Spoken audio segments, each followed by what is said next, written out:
been beneficial Mm-hmm. I love the new because design.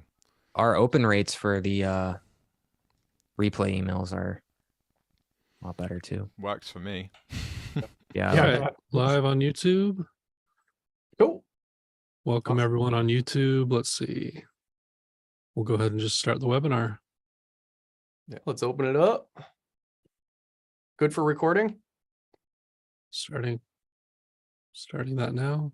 One thing I do like about Pro Tools is how I think these colors have just been applied automatically. It looks nice. It looks cool. I hate it.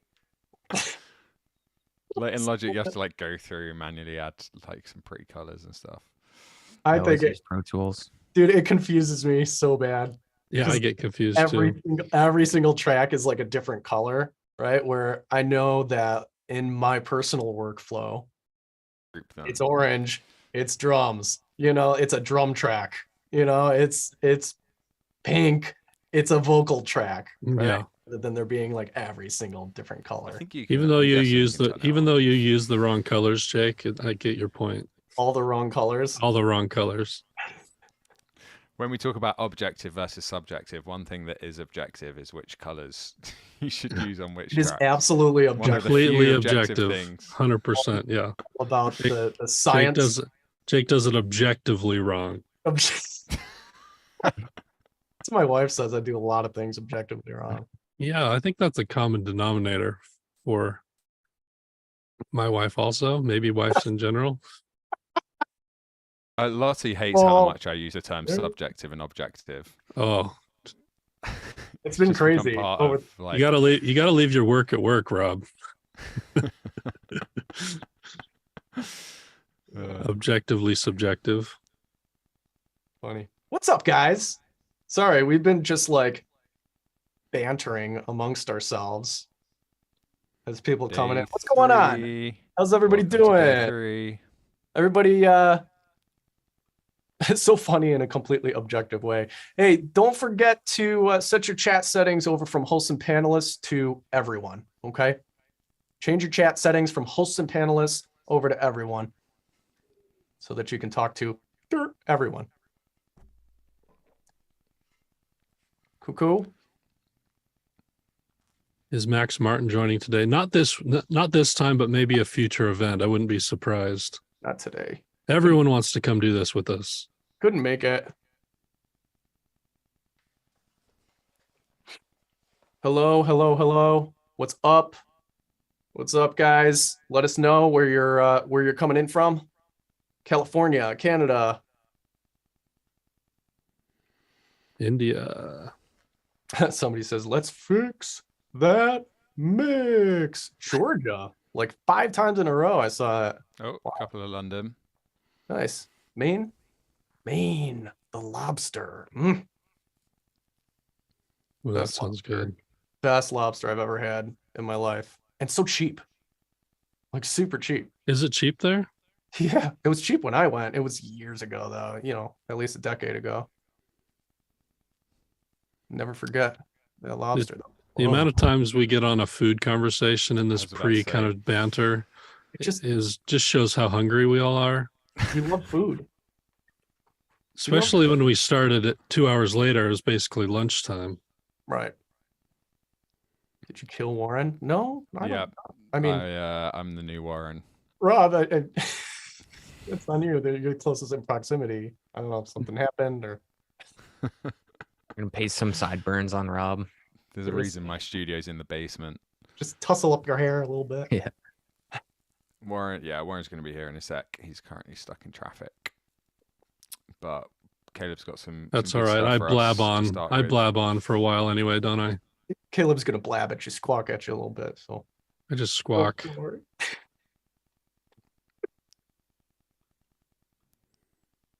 Rob's plan Rob's B. plan B. What are we doing today? Reverb? Somebody Some says your reverb to texts take are over rude. Warren's mix. Michael. Yeah, I always say don't be late. A little tough love. There's nothing like an Dropping the invasive hammer. text that also yells at you. Yeah, dropping the hammer. Yeah. Aaron P says the reverse engineer is making my cooking better. And that would be an inside joke. Just knowing how many cooking references I use as analogies in the program.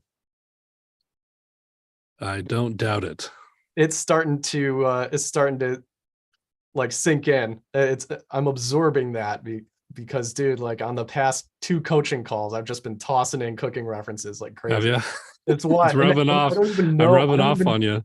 Dude, I don't even know that I'm doing it. I really think there's this crazy connection between cooking and music engineering and production. In my brain, it's very, very clear. 100%.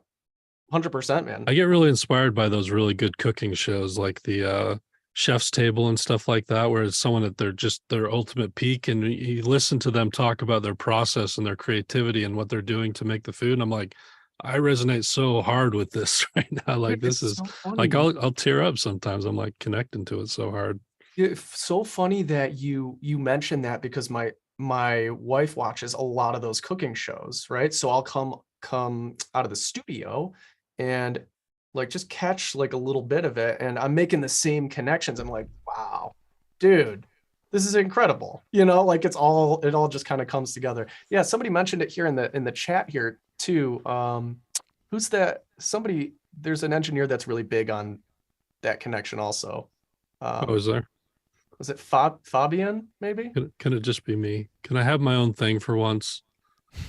I need a title of my first music book that has to do with cooking, like cooking for audio. That's a terrible name. I need some good names in chat for my cookbook. Any ideas, guys? Fab DuPont. Yep. I do that like once a week. I come up with an idea that I think will change the world, and then I Google it, and there's like 10 variations of it, and they're all failing. Also. Audio, like food, not even compression, doing well. cucina, mixed, grilled.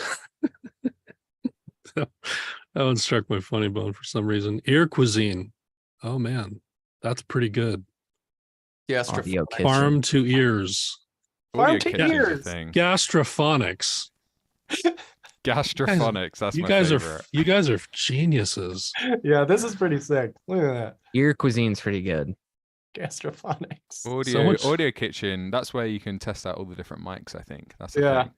Audio soup. Didn't we pitch that name one time, Rob? Probably. When we were in San Diego, I feel like audio soup was like a possibility. I had one that was similar to that Maybe. too. When I was thinking of some of those, I can't remember what it was. though. Yours was audio floss. Oh yeah, audio floss. I'm so glad we didn't choose that now that you say that. Ooh, that made me cringe. Yeah, I got like No, it was sound floss. Sound floss. Okay, that's better. That is better. no, just Audio floss is out. Does sound weird. Oof. Audio. Ear candy. Yeah, that makes ear floss. I don't know. Sonic just get sherbet. one. Oh, Sonic. They said Sonic sorbet, but I prefer Sonic sherbet. Mix en place. Hey, mix en place. Hey guys, just so you know, we are gonna get started here pretty soon. Yeah, we're gonna two or three more minutes. Yeah, we chit chat a little bit to make sure everybody who's coming in actually makes it in. Okay, so don't worry. I have a couple carrier pigeons that haven't landed yet. Yeah. Some Michael's sent out all the Harry Potter owls. Does anyone have a link to the school group? I'm sharing my screen, so Yeah. I can't grab it. But Yeah, I got it. someone else. And I've seen a few more people asking where Warren is. He's on his way, stuck in traffic. But we're kicking things off with Caleb sharing some high-level wisdom, and then Warren will finish off the mix. Exactly M25. Apparently, it's been gridlocked today, but he's going to be imminently. Someone said it. M25. How did they know? UK. It's always the M25. Just assume if anyone's stuck in traffic, It's the probably M25. M25, unless you're in the north or something. But Just take the 101 down to Mulholland. I think I'm the only one that gets that reference, Caleb. I Come used to on. like the Californians. It's classic. Yeah, everyone gets it. Come on. Yeah. There they go.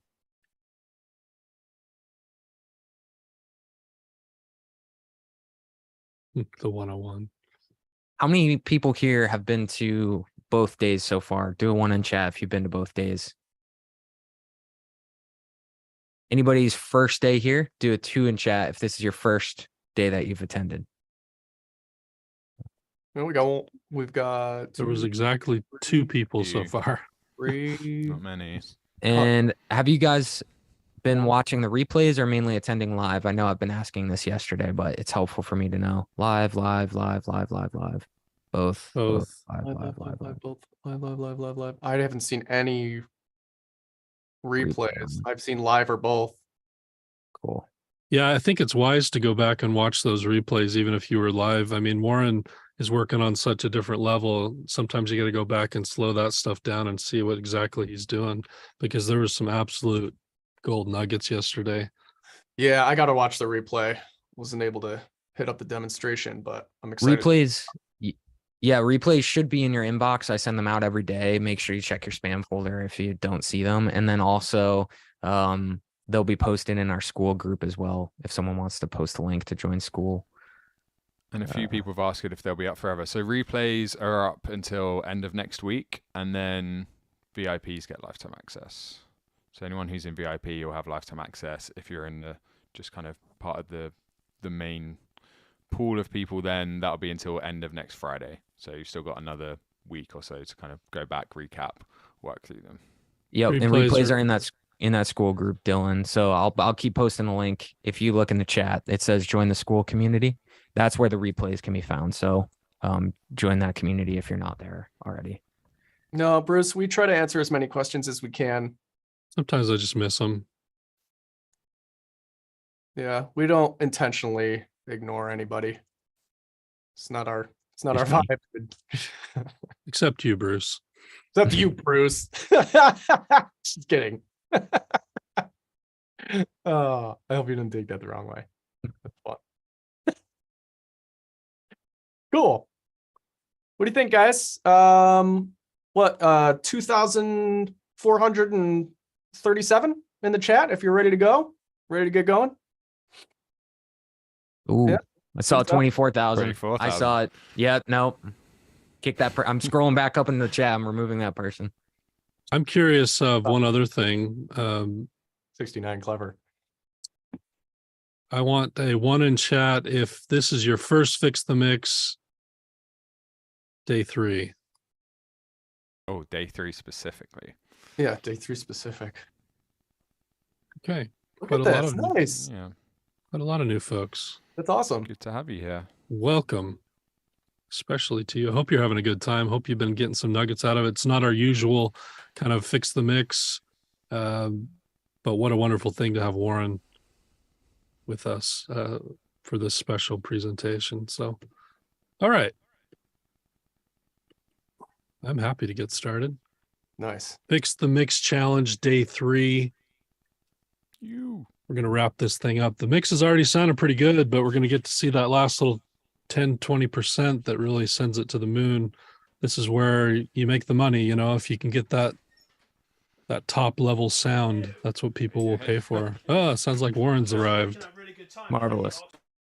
Marvelous. He's off to the loo first. Close the door. Make sure he closes the door. Keep that door closed, bud. All Close right. the door, Warren. Keep going. Introductions. Warren's in the restroom, but other than that, you know me, Director of Education for Mastering.com. We have Michael Gilbride here. He's the General Manager of Mastering.com, the guy sending out all the emails and texts. If you feel inundated with those, send complaints to Michael at Mastering.com. At the end of the day, you're here. Jake, one of our top mentors in the program, one of the program facilitators, an absolute legend, an incredible teacher, been in the licensing space for a long time, got signed when he was very young, knows what he's doing. If you've been on the other Fix the Mixes, you know he's an incredible teacher and really knows how to put a mix together. Rob has, looks like he's gone, but he's the owner of Mastering.com, formerly musician on a mission. We bought Mastering.com. What was it, a year or two ago now? Yeah. And now it's a combined thing. So that's who we are. In case you missed the other days, you know who you're talking to. Glad to have you all back. Just those general housekeeping items again, once again, if you go to your audio settings in Zoom. This is very important, or you're going to be hearing everything in some low fidelity, some mono. You got to turn original sound for musicians on. You got to turn high fidelity music mode on. Make sure stereo audio is on. That's all going to be really important to hearing this accurately. And you should be hearing things pretty well. Again, if you have decent internet, this will come through to you in pretty high fidelity. I'm hearing it over the internet too, and it sounds really, really good on my end. And that's what it should sound. So find some good internet, sit down, buckle up, and make sure you go to your chat settings and make sure your chat settings is set to everyone instead of hosts and panelists. That way you can talk to everyone instead of just the 4 of us, the 5 of us now. So housekeeping items. And then special thanks to Odyssey again for hosting this. One's in chat for Odyssey. This has been my first kind of really big experience with their headphones listening. I'm totally amazed. You know, they use a magnaplanar technology in this, and I actually have headphones that use that technology that are actually very, very good and for mastering, but I would say that these are even a cut above those. And there's just something really detailed about everything. Everything's in a really great sound space. I've been very impressed with their headphones, genuinely. We don't partner with brands that we just hype up and just say nonsense. We only partner with brands that we can speak the truth about. So full transparency, they're sponsoring this, but I've been very impressed with their headphones. So Same. definitely So go ahead, incredibly Michael. impressed with these, man. Real quick about Odyssey again. So the headphones that we've been using for this challenge are the LCDXs. If you're looking for something more entry level at price point, look at their MM100s. They're currently back ordered right now, but that's going to be their sort of entry level price point headphone. If you guys do end up going to Odyssey, let them know that you came from us, because that helps us be able to do more fun challenges and stuff like that. But they've been great. An amazing partner. They're great to work with. It's a great group of people. So we don't get anything. Yeah, to switch out. We don't get anything from them for you mentioning that. We don't take kind of like what's it called? A commission. A commission or anything. That's not how we roll. We want to be totally honest with everything that we ever endorse or the people we partner with. So just let them know you came, because then it allows us to do really cool fix the mix challenges for you for free, and you guys can come and hang out. All right, day 2 actions. These are totally wrong. So what you should have done in day 2, I forgot to change the slide. Let's just go back here so we don't have to be embarrassed. But in day 2, you should have gone through and you should have done a bunch of EQ, a bunch of compression. See, I needed you, Jake. Where were you? Where were you on this one? Bunch of EQ and compression. That's really what it's about. And we can go through a couple of the action items that we had for that, which is the high level concepts. When it comes to EQ, a lot of times it's about being knowing when to be less aggressive with EQ and when to be more aggressive. So it's about not thinking you always need to put EQ on everything, not thinking you always need to high pass everything, not just assuming every track needs EQ, because sometimes we get into that mindset of just kind of fix. It's really stepping back and using your ears. But then when you do use it, especially when you're carving out mud and masking areas, be more aggressive than you think you need to. Notice how aggressive sometimes Warren was yesterday. If you've ever watched Jake in the past, big cuts a lot of times, clearing out mud, and remembering that principle, that psychoacoustic effect that happens, that if all the frequencies are accounted for, things are going to sound right, even if when soloed, they sound really, really weird. So much of EQ and compression and all that should be done from a 30,000 foot view, a global perspective. Don't get hung up on soloing stuff. You even saw Warren make that mistake a couple times yesterday, and he's a real person mixing live. And a couple times he got in there and soloed and made some moves, and then listening context and went, in context, this isn't working. And so the more we can just kind of step back and work in context, it's just it's a lot more powerful. He also did some blending of stereo compression. He didn't get too much into this yesterday. We're going to see some more of that today. But the whole concept of blending stereo compression is just taking all the colors and the different characteristics of different compressors and just kind of formulating this perfect tone, this perfect sound that really speaks to the instrument. And again, we'll do some more of that today. But Yeah, blending serial compression is really cool. And of course, we talked yesterday about mastering, the end in mind perspective. We pulled up that PAS analyzer, showed you a couple ways, especially if you're in an inaccurate room. But I think really for anybody at any level, always having a grounding anchor to go to that's objective, that's not subjective, it's not creative. It's about ones and zeros. It's about balance. It's about, are these frequencies in the realm of my reference, and are they balanced in general? Stuff like that, doing that in the mix is going to save you from yourself sometimes, the ear fatigue and the objectivity loss that comes sometimes with just working on stuff for too long. And I know how crazy it can get. I mean, even at 4 or 6 hours, you're starting to lose objectivity, but I know a few of you have been working on mixes for weeks and maybe months. Then you really need this stuff to keep you in check. So they're kind of the big day 2 big picture concepts. Welcome, Warren. Goals for today. So we're going to finish the EQ and compression.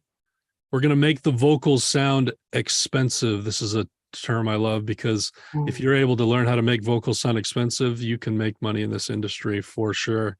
Warren, it's up to you to make vocals sound No pressure today. Well, I mean, the thing is, on certain songs, small and trashy being the appropriate sound for the song might actually be expensive as well. Still expensive, yeah. If it's right, it's expensive, right? My nickname in high school. Well, we did. we did Thanks. use. We did use OX Sound yesterday, which is, what do we say? It's a $200 plugin. Yeah. So, yeah. We're also going to use spatial processing. So a lot of people struggle with how to use reverbs, how to use delays. Too much, too little. There's so many ways of sounding very amateurish if you use these powerful tools the wrong way. So we're going to talk about some mindset stuff that will help you keep out of the weeds with this. And then Warren's going to give a great demonstration today about how he uses spatial processing. And it's going to be pretty similar to what you've seen before with Jake, but his own kind of version of that. Same foundational principle, a different way to approach it. Before we get into mixing, once again, I'm just going to give you a couple more nuggets about mastering. Again, we are mastering.com, and a lot of what we really preach is that the tools that you learn in understanding mastering give you an end-in-mind perspective. It gives you an objective outlook on music that really no other kind of education can give you. Learning mastering is a very valuable tool. We've learned this over the years, teaching mastering to many, many students. So what's the next level with this objectivity? I want to dispel a myth. How many of you in chat have heard you can't mix and master your own stuff?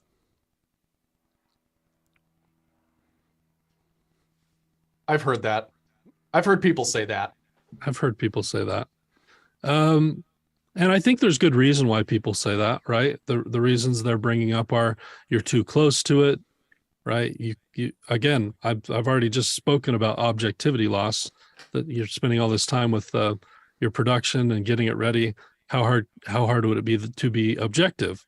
Well, I think that's true to a point. But what we've found in working with students over the last 10 years is that there is a way to compartmentalize your productions from your mixes, from your masters, and you can actually mix and master your own stuff. In fact, if you learn to do it correctly, what I've seen in my experience with people is that those who are able to compartmentalize it, they're able to separate the processes in their mind and use these objective tools like I'm talking about. They're actually able to mix and master their material better than anyone else. I've seen them send it off to world-class mix and mastering engineers and then have them mix and master it on their own, and they were able to take it farther. Why? Because they have an incredible vision of where they're able to go that no one else can really translate. And it's fine to get a different opinion, a different set of ears on stuff. But if you are able to compartmentalize this stuff and you really know how to break down those processes, I'm convinced, because I've seen it with my own eyes and ears, that someone with vision can take their vision much farther than anyone else on the planet if they've learned to do this stuff. And so I think it's very valuable, even if you are just a self-producing artist, even if you're just producing your own stuff, to actually learn the arts of mixing and mastering.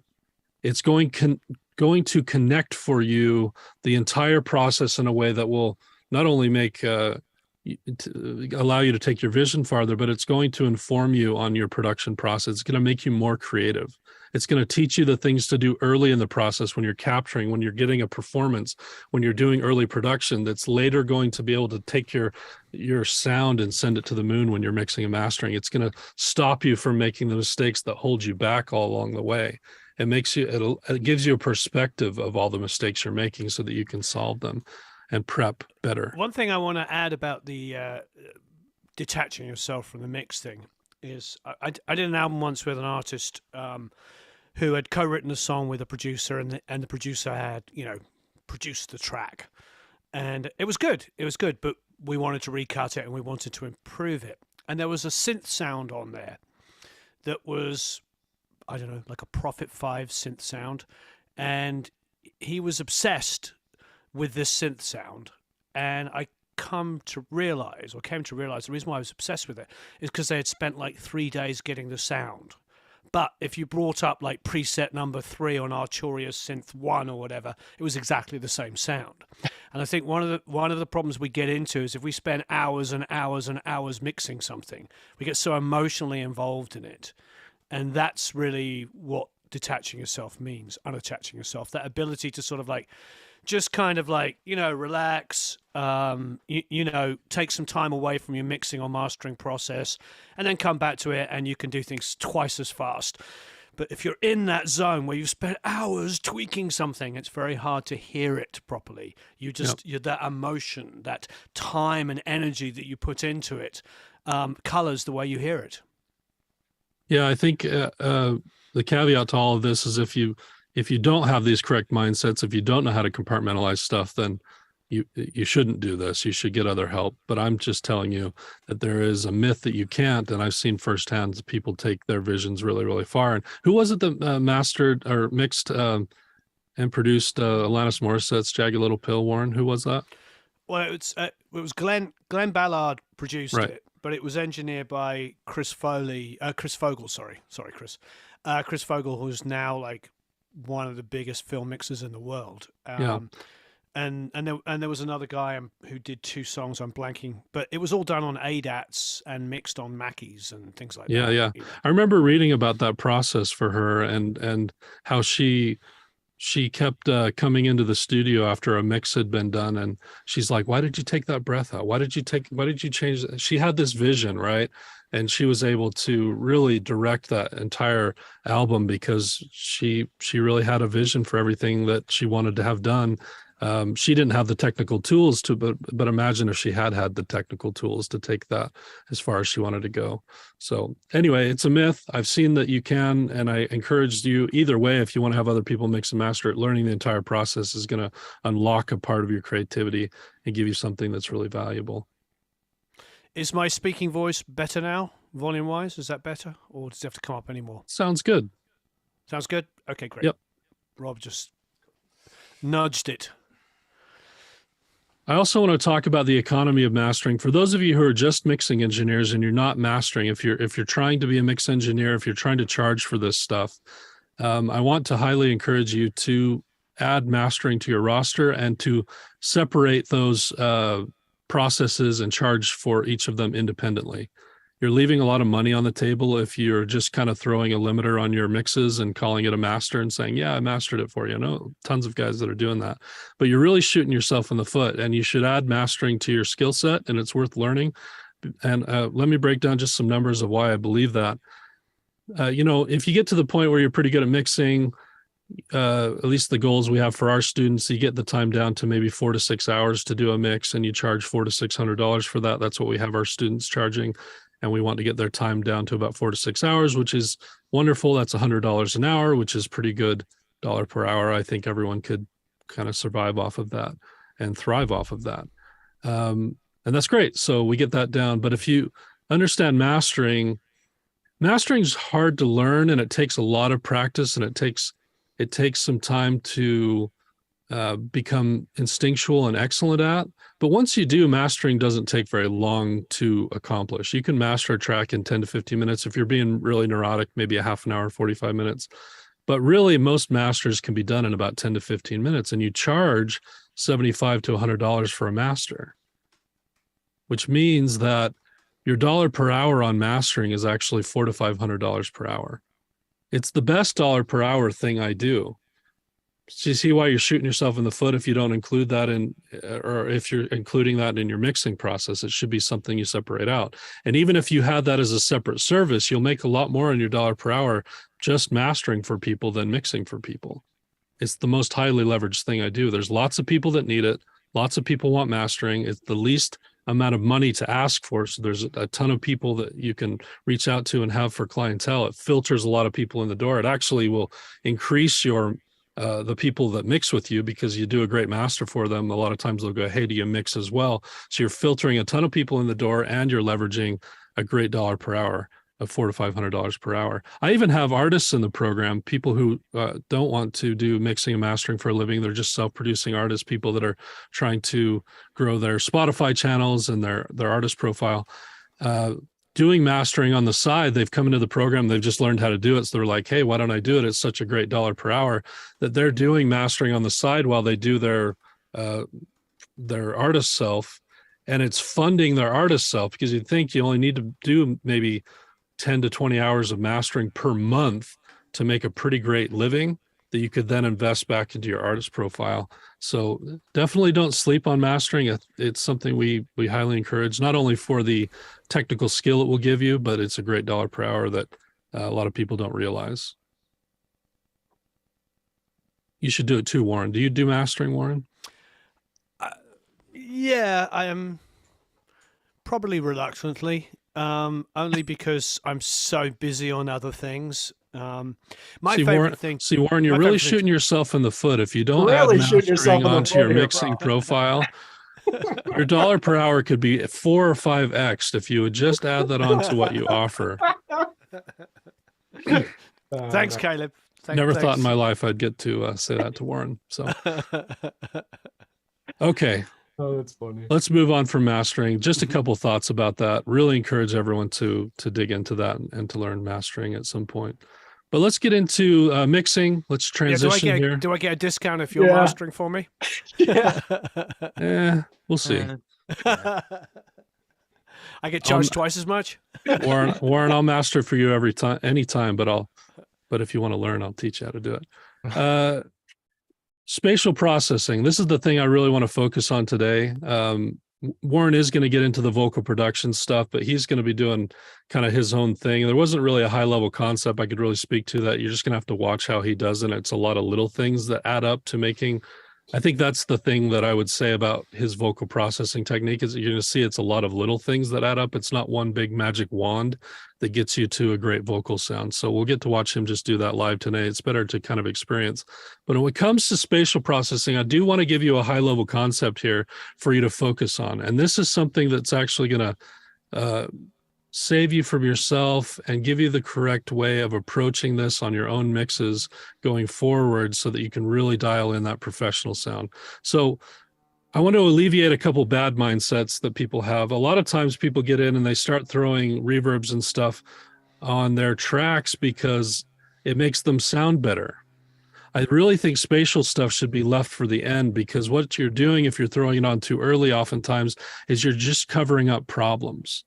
You're hearing problems, things don't quite sound right. And I found that if I put a little reverb on there, suddenly it sounds better. But when you do that over time, Warren was talking about that 1% thing. You're doing a 1% bad thing there, or maybe even a 5% bad thing there on a whole bunch of different tracks. And what it will add up to over time is something that just sounds amateurish and muddy. And so you really need to wait and make sure everything's already sounding just incredible before you ever do spatial processing. And think of spatial processing as just like the cherry on top of the cake, another cooking metaphor. We're talking about the frosting on this thing, and it shouldn't be any major ingredient in what you're doing. It's often used too much then because of this, used too aggressively. We don't want things to sound super reverby, super delayed out, unless that's kind of the point of the track. But I think it's used too aggressively because people are covering up problems. So we got to watch out for that. Here's a high-level concept, something for you to think about. And it's kind of, I don't know, woo-y or something like that. This is more on the subjective side of thing. But really, and I've said this before as we're mixing and production and everything you're doing with the creative side of all of this, the subjective part is telling a story, right? We want people to connect with the story we're telling and the emotion that we're trying to convey, which means you need to understand what that emotion is. It means you need to really tap into your clients if you're working with clients, or tap into yourself if you're working on your own material, to understand what is it I want people to feel. And what you'll find is that almost nothing paints more emotion than the reverbs we use and the spatial processing we add to stuff. Tone does a lot, but spatial processing does a lot to the overall emotion. And I think it's really possible to be out of touch sometimes with the spaces we use and have them not connect to the emotion of the track. I think we tie in emotion to the spaces that we're in. Could you all think of your grandma's house right now and how it sounds there? Have you ever thought of that? We think of how it smells there, or the feeling when we're there, but we're attracted to the acoustics of the places we go more than we may realize. We know the sound of a forest or a cave or our own living room or our grandma's house. And I'm not saying we're trying to create those scenes specifically in the music, unless you wrote the song about your grandma. But if there is a way to tie the two together, if you're being very keen and very thoughtful about the spaces that you're using, you can find ones that seem to just speak to the emotion that's being expressed. And when you do that, magic starts to happen. The listener really will have a more immersive experience, a more emotional experience with it. So I know that's kind of maybe wooey, but definitely something to think about. Don't just slap reverbs on. Don't just pick the first preset that comes up. Take some time to say, does this really speak and enhance the emotion of the track? And then the thing Warren's going to talk about a lot today, and that we've talked about in the past, is diversity. So he's using it in the same way that he's talking about blending in serial compression and different things to build a tone of sound through compression and affect the frequency and tone. You do the same thing with these reverbs. You don't just throw one reverb on everything. You want to have a diversity of reverbs and delays and different things. And you want to blend them in together to kind of, again, create that perfect emotion. And so a lot of it is enough diversity to where things start to separate from, we talk about separation in a mix, right? So everything has its own place, but we also talk about glue. So it's this happy medium between enough separation between all the elements, but not so much diversity that things start to sound disjointed from each other. And there's a sweet spot between that Warren's going to show us how to find that today, and that we've talked about in the past, that is really, really important to try to find. Not too much, not too little, but the right amount where things are separated but not disjointed from each other. And that's very, very important. This will be the thing that in addition to vocal processing is probably the most important thing you could learn to do to make your mixes sound expensive and be able to charge a lot for them. So that's the thing I want you to focus on today when it comes to spatial processing. Hopefully that's helpful there. It is demo time. Warren, you about ready? I am. Just really quick before we get into that, I just want to speak for a moment. This is the last time you'll be hearing from me. It's been a real pleasure for me to be able to be here with all of you. I always am amazed by how many people are willing to spend, 9 or 10 hours out of their week to come on to something like this and to want to progress and grow and learn. And I also am always amazed by the community that I see with the people that are here, helping each other, and in the school group, in the chat. This is a really good time. And I'm glad that we do these challenges. I'm glad we decided to do these when we were talking about, how we best want to service the community, the audio community, and also advertise our brand. We just wanted to develop something where we could give back a whole bunch of value to people, but also just kind of show you who we are. And that's why we do this stuff. Why do we do this challenge? We want to bring a ton of value to communities. Everyone on this team, we have about 20 people on the mastering.com team. All of us mostly have been in the music industry for a long time. We've seen the good that comes from the good people in the industry, and we've seen the bad that comes from people who are selfish or, kind of in it for themselves or really cutthroat. And we just don't want to be that way. We want to add to what's good about music and what's good about the music community. And as things get more segregated, especially as we went through COVID and different times, something like this is a way where we don't have to feel like we're on such, our own island so much, that we can come together and feel like we're a part of something, feel like we have some people to talk to and communicate with and be a part of something that's bigger than just ourselves. So that was something that we felt really passionate about when we were deciding to do this challenge. The other thing that we wanted to do this challenge for is we just really want to find people who are a great fit for our education program. We have an online school at mastering.com. Our program is called the Reverse Engineer. And you'll notice the language here. I mean, this isn't going to be a hard sell where I say, everyone needs to come do this and promise you the world or anything like that. But we are looking for people who are a great fit for our flagship program. There's people, probably many of you who are listening, who have been looking for something different. And some of you who have been feeling frustrated at your inability to kind of progress past a certain point. And so I want to speak for a second about what the Reverse Engineer program is and who it's really for. When it comes to who it's for, we definitely have a lot of advanced students come in, people who've been in the industry for a long time, who are dedicated to continued learning. I'm always inspired by that. People who've won Grammys, people who've worked with major artists. I'm not going to go into it too much, but we have students in our program that have done amazing things and worked with amazing artists who know the true principle of all of this, which is you never stop learning. And they loved the way we did things. They thought we could offer something unique to them. And so they'd come do the program with us to just fill in the little gaps, to continue to learn something new. And so we do have some advanced people that come. I think the primary target for us, or the people who are getting the most out of what we do, are probably the people stuck at the intermediate plateau. It's something we call the intermediate plateau. People who are pretty good at what they do. They're going through, they're watching stuff on YouTube. They're starting to make stuff that's pretty impressive, but they're realizing they're hitting this kind of plateau in which they're not really able to get the sounds they have in their head to come out of the speakers the way they're hearing it anymore. And that the way that they're learning, the way what's available to them in terms of education has started to fail them. And we've developed a program that specifically targets that and how to help you overcome that intermediate plateau. We also work with some beginners. I will say that, this is more of intermediate to advanced program. However, we've had beginners come into the program and be really successful. A lot of times what they need to do, though, is just get some supplemental kind of learning under their belts. We've helped a lot of people, here, let's help you learn your DAW. Let's help you learn some basic fundamentals of all this stuff and then start the program. And that would be for the beginner who's really motivated. They're like, this is something I absolutely want to do. I want to throw rocket fuel on getting there faster. It's not like a shortcut, but it will save you a lot of time of the trial and error over the next maybe 5 or 10 years to just getting right down to the good stuff.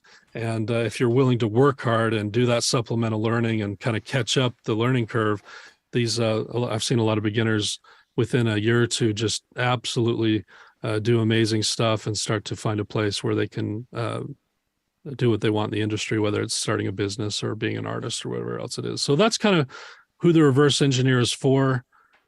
And we want to find the people who are a great fit for that. But I want to tell you about the problem that we're trying to solve, because there are really two problems that we're trying to solve with this program. It's not just another program that we just said one day, let's make an education program. There's a lot of thought that went behind all of this to solve a specific problem. So see if any of this resonates with you. The first one I already mentioned, kind of, you're stuck at the intermediate plateau. And what we found, the reason why that can happen, why people get stuck at the intermediate plateau, is that their technical skill is surpassed by their creativity. So they're more creative than they know the technical skill to accomplish the creativity. Again, they hear something in their head, but they're not quite sure how to get it out of the speaker, or it's hard to get it out of the speaker. So when this moments of creativity come, it's a lot of like knob turning and guessing and exploring, and that's all fine, but windows of opportunity don't stick around forever. They come, the inspiration comes, and if the technical skill isn't there to just immediately execute on that, then that window of opportunity comes. And a lot of times we get really frustrated because we know, this is pretty good. My parents love it. My friends love it. But I know there's this other level that I'm hearing in the industry that I'm not quite sure how to get to, but I know but I'm hearing in my head how I want to express myself in that way. And so there's really just this intermediate plateau that comes along. And a lot of people get really stuck there. I will say there's a reason why that happens, and I'll kind of come to that in just a second. But let me talk about the second problem we're trying to solve. There's two distracting voices in the industry that are also holding people back. And it's the two phrases, you can't and it's easy. Okay. Let's talk about each of one of those voices. There's a lot of people in the industry who've been doing this for a long time. Where does this you can't voice come from? You get on those Gear Space or whatever they call it nowadays, and there's a lot of people that say, if you don't have these converters, or if you don't have these preamps, or if you don't have this $1 million room, if you don't do all this kind of stuff, that you just can't make industry standard music. And that's just not true. I'll explain a little bit more about that, but I wanted to tell you where it's coming from. It's coming from a bunch of people who are kind of afraid that the industry's changing, that there's a modernization to music coming, that most people are doing this in their own rooms, that they're doing it in their own spaces, and that all this gear in this room that they bought is really cool, but there's people like Billie Eilish and Phineas who are making records in their bedroom and winning 7 Grammys. And I think it scares them to death. And so there's a lot of kind of maybe elitist or pretentious people out there that you'll hear occasionally say, you can't.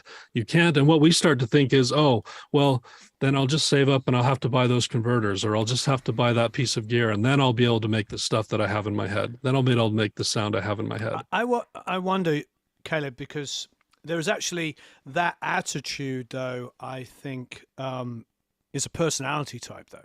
Yeah. There is always going to be, because even now with plugins and stuff, you get all these people, everybody's talking about aliasing, and they're talking about, what is it? They want multiple, what do you call it? Where you have to be like oversampling. Oversampling. Right. Yeah. And yet, only bats would possibly hear the difference. Yeah. But if you put it on a screen, you'll say, look at it there. I think it's a lot, even in our world of more mixing in the box now, there's still a lot of that kind of negativity. And I think just having a positive community where everybody is being supportive of each other, whether it be, people who are in love with hardware or software or anywhere in between, I think it's definitely a personality type, and cultivating positivity in a community is super important. Yeah, I love that. It's a good point. It's not just the people with the big rooms and a ton of hardware. The oversampling example is exactly right. It's like, oh, if you're not or if you're not using this plugin, you got to use this plugin to get there. You have to do that. And we start thinking that we have to have all that stuff, and we forget that it's not really about that. Okay. The other voice is that it's easy. If you get on YouTube, what do you hear on every YouTube video about music production or engineering? Every title for every YouTube channel or every video that comes out is like, do this and you'll be the next Kanye, or 5 easy tips to change your whole world, or 10 steps and you'll win a Grammy. It just feels that way. Like everyone's trying to sell to people's weakness of thinking that this is easy. That's what sells, right? It's sexy to say it's easy. All you got to do is use this plugin. But that also gives us the wrong mindset, right? The plugin won't save you. The preset won't save you. There's no 5 steps that's gonna win you a Grammy or make you Kanye. That's just not how it works. It's 6 steps. Yeah. Just waiting for that. You just got to take that last step, Caleb, and then you will be Kanye. If I had the 6th step, I would have been good all along. Okay, disregard. I think just say a bunch of stupid stuff, and then you could be Kanye in 1 step. I just hear the most, like when I watch those videos, I just hear so much nonsense. It's just nonsense. It's like, use this plugin and use this certain setting on there. And then I don't know if you've all had this experience. You go try it in your own studio on your own mix, and you're like, well, that's not working the same, because it was never about that. It's about context and understanding how to fix a problem in real time, not about some setting or preset or anything like that. Who's had the experience of taking something you learned on a YouTube video and going, well, that's not quite how it works. And there's some good YouTube content out there, but how do we navigate through this field of so much nonsense and so much garbage without feeling the sense like, yes, it's easy? And I get this mentality of both you can't and it's easy kind of affecting people. So, I mean, you've got to make enough mistakes to know when something's right. yeah, absolutely. I want to just cut through all that noise and just be totally honest about what I've seen in the last 10 years with educating people, what we've learned as a company in the last 10 years working with students. And we've helped thousands and thousands of students launch their careers and get to the level they want to get to. And here's the truth as I see it. You can actually have a lot more because of the technology that we have today. And we as a company lean into technology. If you want a better room without having to spend $1 million, we have technology that can help you get pretty dang close, that you can make really great stuff without having to spend $1 million. Is there investment? Is there time? Is there some things you'll have to do? Of course, but to feel like I can't is wrong. And there's so much technology out there with what we've developed with plugins and everything with the modern technology we have, SonarWorks, different things, that once we lean into that, you can go so much farther than you think you can. You don't have to have that $1 million room to make amazing stuff. It's not about hardware. It's not about the plugin. The truth is it's the times have changed. The modern producer needs a totally different thing. We don't need to learn to run big SSL console boards. Sorry, Warren, necessarily to make great, It's all right, I sold great music. See, there we go. You did not. I Really? just sold it a couple of months ago. Yeah.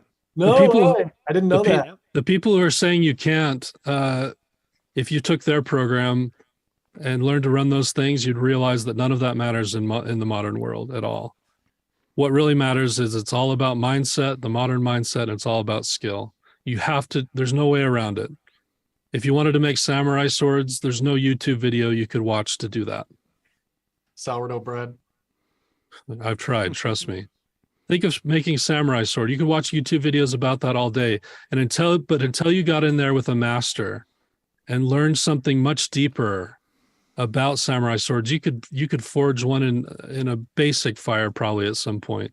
And you'd learn how it smells when things are right, how things look when the color of the metal's right. That's not something you can just learn on YouTube. You have to go in and experience, and you have to work with a master and just get that deep instinctual skill if you want to get there. There's nothing a hardware or a plugin can give you that will solve. To overcome, it's easy. It's not. It's all about work ethic. You will never build a business in this. You will never become expert. You'll never get that instinct without hard work. We say to anyone, whoever comes into our program, if you don't work hard, there's no way, we don't have any, there's no space for you here. You have to come in and work really, really hard. You're going to do a ton of repetitious practice. It's not just like anything you'll ever learn in this world. But we lose that sometimes, again, because of the voices that we hear on the internet, that we can do it easier. So we're all about work ethic. We got to cut through the YouTube noise. It's not that there isn't good information out there, but a lot of what we teach you to learn in this program is how to kind of cut through all the BS and learn what actually is useful. That is a lot of mindset stuff. There's timeless knowledge adapted for the modern musicians or modern engineer. So we're taking the stuff that the big studios used to know. See, what happened is that the big studios, as they started to die out, a lot of the information got lost. What it used to take to become good at this stuff, I mean, no one was really good at this stuff. Bands didn't do their own productions and mix and mastering. Like 20 years ago, no one was doing that, right? They always went to the big studio, and if you wanted to work at the big studio, you had to go be an intern and make a bunch of coffee, and then maybe sometime you could listen in while they're doing stuff, and then maybe you got the ability to run the board, and you got this timeless knowledge through a bunch of work ethic, through a ton of experience, through all of that. We realized that there was a lot of wisdom there, but as the big studios started to die out, a lot of that timeless knowledge, the good advice, the stuff Warren really knows that makes him instinctual and he's mixing this stuff, gets lost, and it's replaced again with the quick fix, the easy tips, and the YouTube videos. So what we've done is taken all that timeless knowledge and adapted it for the modern engineer. It's changed. It's not the same thing. You're not going to be running big SSL console boards and stuff. There's a different show in town. There's a different way to do this stuff. And you can do stuff in your house right now that can get top 10, that can do big stuff. You can work for big labels and industries. We have students that work for Disney. We have students that work for all these people, and they're doing it in their own house. And that's just a dissemination of that timeless knowledge, reconfigured and understood now for the modern engineer. And lastly, all of this, you just have to develop instinct. All of it's going to boil down to that. You have to speed up your processes. You have to learn everything inside and out. You have to have a room that you can trust. You have to have ears that you can trust. It's all going to boil down to that instinctual moment. Like, again, with the analogy of the samurai sword maker, there would be something that happened after working with the master for long enough where you start to learn the feel of the metal, the smell of the metal, the color of the metal that's perfect for when the samurai sword is ready to be proved in the oil. So there's nothing that can get around that. And a lot of what we focus on in this program is developing exactly those instincts. The program's called the Reverse Engineer. It didn't just come from the ether. Again, this isn't something we sat around a table a year ago and said, let's just write a program. Let's regurgitate a bunch of stuff that's been there before. No, the Reverse Engineer is a culmination of everything we've learned from our students in the last 10 years. Realizing that we had been doing things the wrong way, that we had been teaching things, sometimes the quicker fixes, sometimes the wrong direction, sometimes with not enough objectivity. This is the feedback that we got from our students and observing what was helping them move the needle, what was helping them launch their careers, and learning over time what that would be. And so we took all that culmination of information from 10 years and said, let's write the most incredible program for engineers and producers that exists anywhere. Let's write it for people that are really stuck.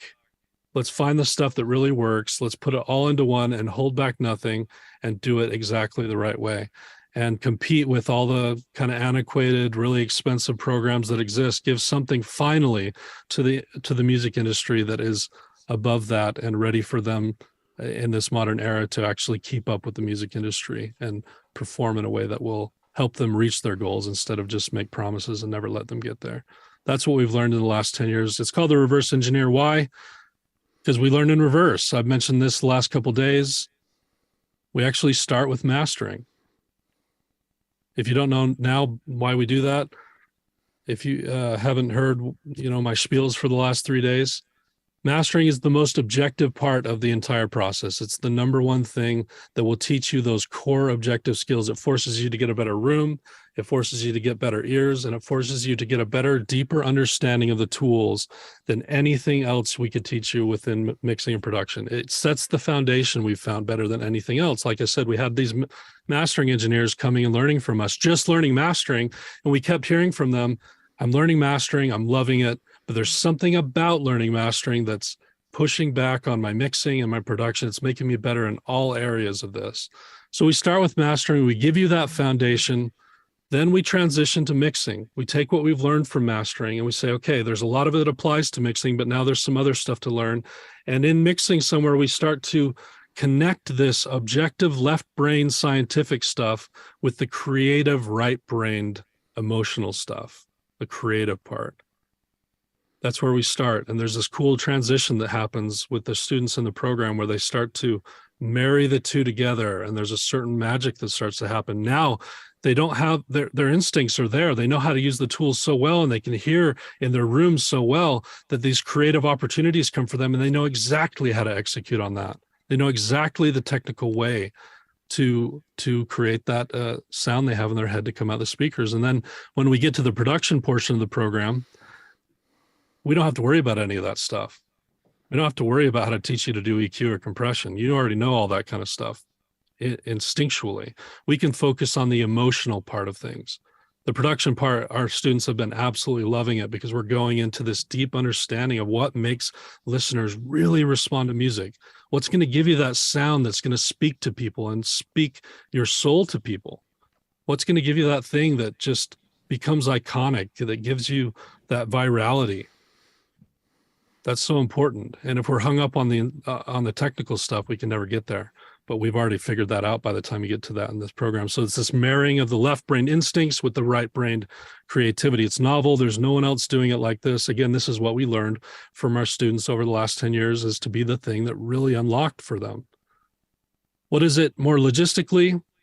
Our reverse engineer program is a full year. So it's a full 1 year program that is a full mastering program. It's going to teach you all the way through mastering, a full mixing program.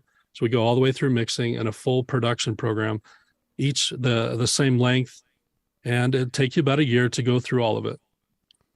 It's modern in-depth training curriculum. So again, it's for the modern producer. It's for the small studio. It's for the at-home. The reverse methodology.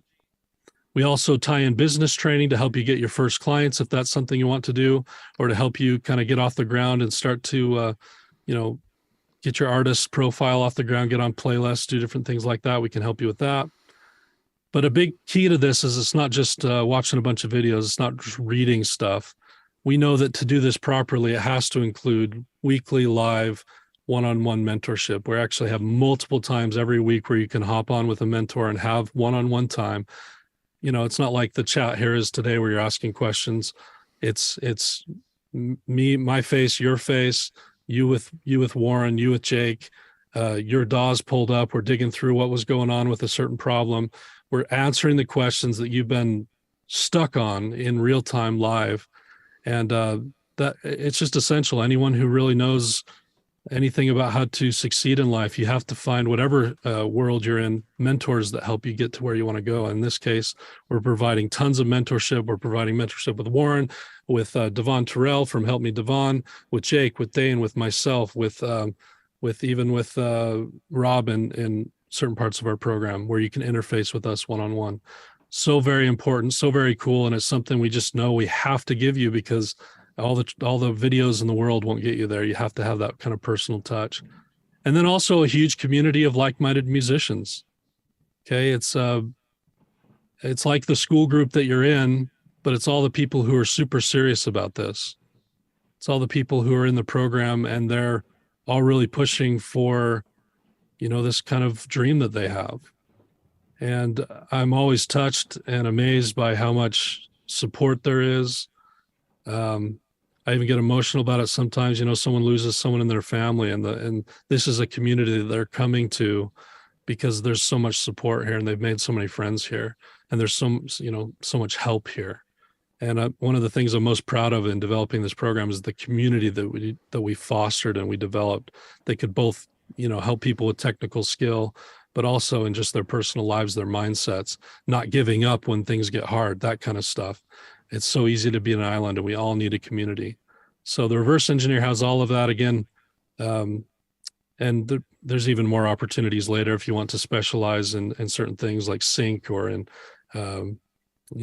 film scoring or all these different things, in artist profile, mixing and mastering, production. We have electives later that you can specialize and work with other coaches, Grammy winning coaches, to specialize whichever direction you want to go with your career. So again, it has to be 3-part: one-on-one mentorship, the training platform, and the community. Not one of those alone can get you to where you want to go. It has to be all three. It's not magic. I always say this, but it's pretty magical. We care passionately about this. We want to find the people who care passionately as well. If you're on the fence, if you're not really looking for something like this, if music's just kind of a hobby you don't take very seriously, you can come, but I don't know if this is for you. I'm speaking right now to the people who are as passionate about music as we are. For those of you who are listening to this, who are like, I have been stuck, I have been a bit lost in this, and I think I have something to really offer the music world. I think I have something to really do, but I've been unable to get to where I want to go. If there's that voice in the back of your head that's saying, maybe it's time to invest in myself, maybe it's time to actually get the education I need and take this really seriously and to give my message to the world. If I can't just do the desk job, if I can't just sleep at night because I'm just so caught up in music, that kind of passion mixed with what we're offering here can do really magical stuff for you. We like to be really transparent and straightforward with everything. We make our program much cheaper than anything of this level that exists. traditional education, go to Berkeley, Full Sail, any of those, you're looking at $50,000 to $100,000. We have students that have done those programs. They come to our program and say, this is better. This is more modern. This is helping me more. You don't waste your time with cheap online courses. You've probably done some of those in the past. They won't give you what you need. It's a waste of money. Our program does cost a bit. It's an investment for sure. It's how we get people like Warren to come in. It's how we get people like Devon to come in. It's how we reinvest back into the business to give you the premier program that exists anywhere. Reverse engineer program is $6,800. We also have another program called Foundations, Reverse Engineer Foundations. That's $2,800. And it is the mastering portion of the program. So it's the first third. If you've been getting that voice in the back of your head, if you have some resources available to you and you think maybe it's time for a real investment in your career with this, we'd love to speak with you.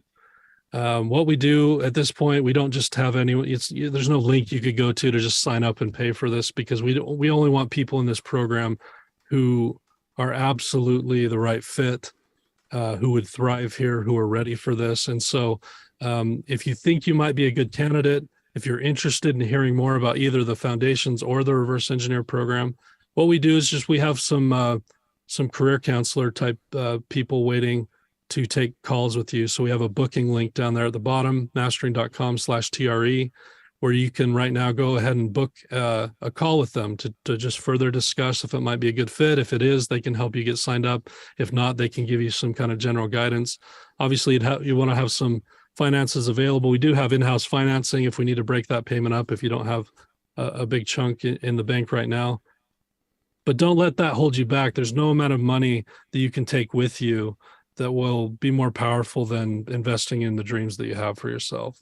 Let's find a way for you to pay for this. Let's find a way for you to do this if you're driven, if that voice is speaking to you and this is something you want to do. Book a call right now. We're going to actually, I don't know if Robert, Michael, if you have any last thoughts, or Jake or Warren.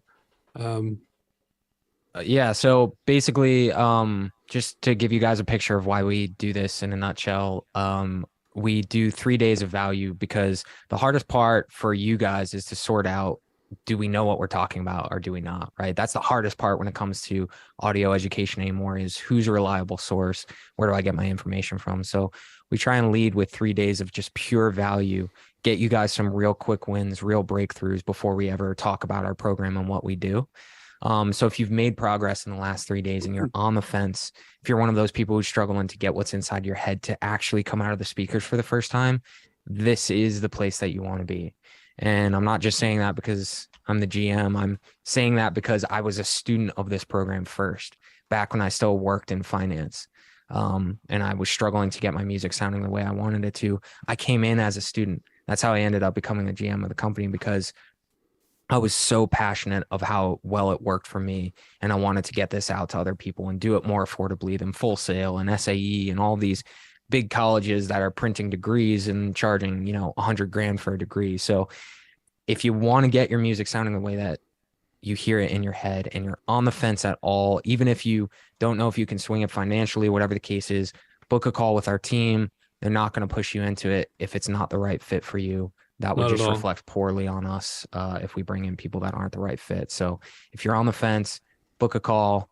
Bunch of great employees waiting to talk to you, and they'll at the very least, even if you don't join our program, at least we can get you some clarity on how to move forward and how to break through the walls that you're at right now. So yeah, if you got value in 3 days, just imagine what we could do together in a year. And you're working directly with us. You're working with Warren. You're working with me, Jake. It's no different. We're just showing you what we got. We're showing what we could do, but there's so much more. Think of what we could do in a year together if you're, if you got value in the last few days. Yeah, so we'll keep posting the link as throughout the challenge to book a call with the team to schedule a consultation. Again, if you're on the fence, if you have lingering questions, obviously I could try and answer as many as possible, but best place to do that is to schedule a consultation and they'll talk over everything with you. So if you're on the fence, go ahead, click that link. That's like a 2-second survey, get your call booked, and then we'll be all good. I know a lot of you are going to want to do that. So we're actually going to give you a quick 5 minutes. Michael can answer any questions in the chat, but we're going to just take a quick 5 minutes to let you guys all sign up for that. Yeah, if you have any questions while we take this 5-minute break, pop them in the chat and I can answer them about the reverse engineer. Yeah.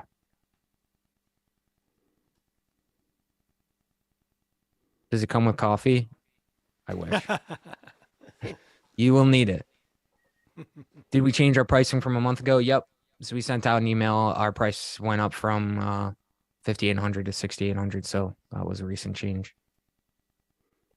And yeah, so if you book a call with our team, they can talk payment plans. We do them on a case by case basis since we finance everything internally. So if you have if you need a payment plan, book a call with those guys. They could talk over that with you. How long is the foundations course? So it's 9 weeks. So it's 1/3 of the reverse engineer curriculum. So the reverse engineer, but it's also a year. It's also a year of mentorship and everything. Yep, exactly. The curriculum is the 9-week section, but the mentorship is still a year.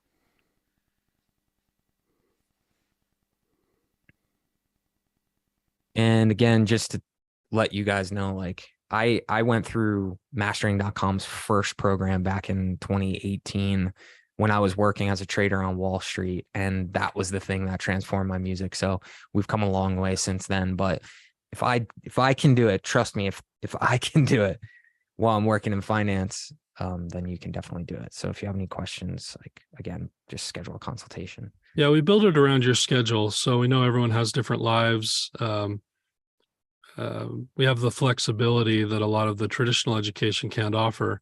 You can build our program around whatever schedule you have.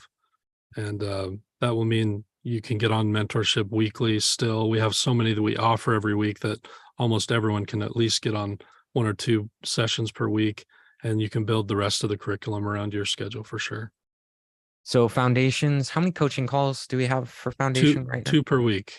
2 per week, as opposed to 4 or 5 for TRE? And the reverse engineer has 4 every week, and then Warren will do every other week. So 4.5. Yeah. And the other thing to make note of too is if you do jump into foundations, because it's more financially feasible for you, you can always apply those payments towards the reverse engineer should you choose to upgrade at some point. So that's right. Any payment you make towards foundations, you can later. We have a ton of people that come into that just because they don't quite have the funds together later, and then they upgrade later, and that's totally fine. Cool. Couple more questions, and then we'll keep going with the fix and mix. Sorry, we got to do something. We got to keep the lights on. Do these challenges totally for free. So I appreciate you guys sticking with us while we talk a little bit about what we do.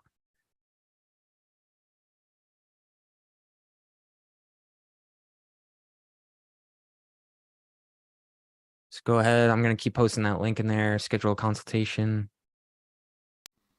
Any other questions before we keep going? Warren, anything you want to?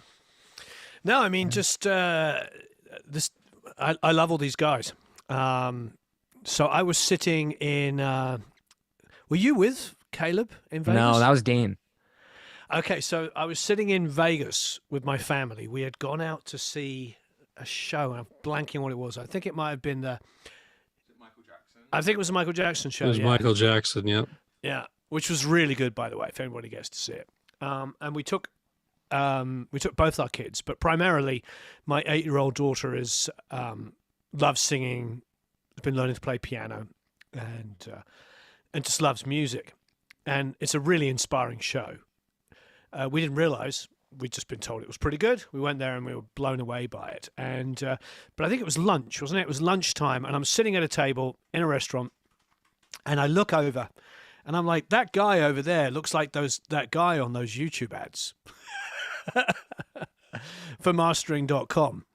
That's me. And it was you. And then I went back and started eating again. And then you came over and you were incredibly polite. And my wife liked you, which is a big deal. If anybody here that is married, if you can't get past the wife test, it doesn't matter where you go after that, you know. And yes, I mean, I'm really glad. This is over a year ago now. And then we met again around NAM. And yeah, I love what you guys are doing. I think it's genuine, and I cannot overstate community. And everything that I have been involved in, the community part is the most important.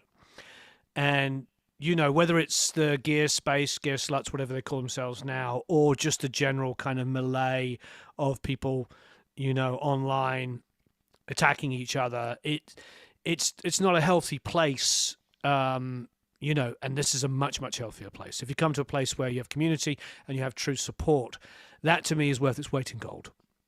It really is. Somebody wrote WAF, wife acceptance factor. Very true. So, you know, learning together, but you also can learn at your own pace. That's the other thing as well. There was a lot of, when I started first doing this, there was a lot of people that were doing programs that were, Rob knows the one, so I won't have to shout out one, but a couple of them, they sort of gamified everything. And the problem with gamification about 10 or 15 years ago was like a huge catchphrase. And by gamifying things, it meant that they could almost be like, well, you didn't win, so the reason, it's not our fault you're not crystal algae, because you didn't win the competition thing that we did, you know. So I've always railed against that. I see a lot of communities where they sort of pit people against each other, and it takes away any form of support that you would have for each other, because you don't want to help the other person because, oh, you know. And so for me, anything that goes against that, and this in particular, where it's all about supporting each other and helping each other grow, is massive. And, you know, we'll know if anybody with success in life, once you get successful at what you love, it's a wonderful feeling, but you also sort of look around and realize there's a lot more room than you think. You know, we're all led to believe that there's like only 6 people that are making money doing whatever they do. Actually, there's a ton of room. There's a ton of room. And yeah, so this is a good place to come, a great place to come for community and for being helped and help others. And there's nothing more rewarding than actually helping somebody else as well. Yeah, I love the more I teach. Sorry, yeah. One last thing. The more I teach, the better I get at my job. That's what I find in the community. There's people, and they start out, they're asking a lot of questions, and then later they're helping answer questions for people, and that's the best way to learn that there is. I love our community. I know there's quite a few people in the chat from our community here today because we wanted people to come watch Warren, and they're, you know, marvelous. Well, hopefully I won't disappoint.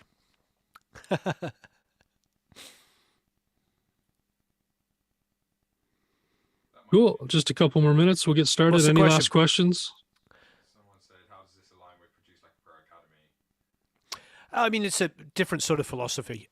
Produce Like a Pro Academy has a ton of video content, and I do mentorship each week where we listen to mixes and go through stuff. We do have other people coming in, and it's absolutely wonderful. But we don't have a set course. There is not a course. It is a community, and it's a wonderful place. So feel free to join us over there. But it's not what this is. It's not a sort of university level course where, it's competing against universities, but a fraction of the cost. It is a great community though, and it's very, very inexpensive. So if you want to just come on there and hang out and with other people, please do. But ultimately, this is, I don't know, how long did this take to create, Caleb? It's a culmination of 10 years of thought, and then it took us about a year to build the curriculum. Great. Yeah. 3 of us were working daily for a year to build the curriculum. There's hundreds of videos. We were sitting there making a decision whether we wanted to simplify the content or just go the most in-depth we could possibly go, and we decided to just go all in on in-depth. So excellent. I mean, it's just, yeah, it's chunky, as we say. It feels weird to not be building it right now. I know. We built it for so long. We're like, I don't know how to exist. Yeah, poured so much of ourselves into it. Yeah, it for me personally, it was everything that I've learned in 25 years, just poured all into a year. and pulling from the very best stuff I learned from Warren 10 years ago. But really, it's not about that, because there's lots of good tips and tricks out there. This is special because of the process, the mixture of mindset, the mixture of the technical skill and instinct that you do, and the way that we teach it all. It's a magic recipe that you just couldn't make up. It would have to come from listening to thousands of students over 10 years to kind of put something like this together.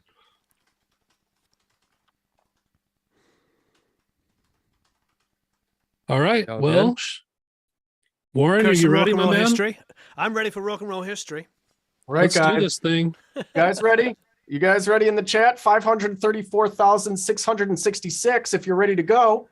0.9231. Oh, nice. 4. Some people Ben. didn't try. Yeah, I think it's Ben gets the cookie. Yeah. Ready to roll? Let's do it, Warren. Okay, so share screen, desktop, share. Hey, there we are. Excellent. Well, the first thing I want to do, ladies and gentlemen, is actually listen, because I didn't listen to this before I got here, because I got here 10 minutes into the beginning of because the M25 was being the M25. For anybody in the UK, you know exactly what I'm talking about. So let's have a listen and see where we left off. You once lit me up like a cigarette, and you burned me down, and now there's nothing left. You were the one who put a spark to this. You were the gasoline, you were the catalyst.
Cool. I'm fairly happy with that. It was interesting, doing this process. Each day I've been driving here for a couple of hours, so I'm always listening to Radio 4. I don't know what you do when you drive, but the last thing I do is listen to music.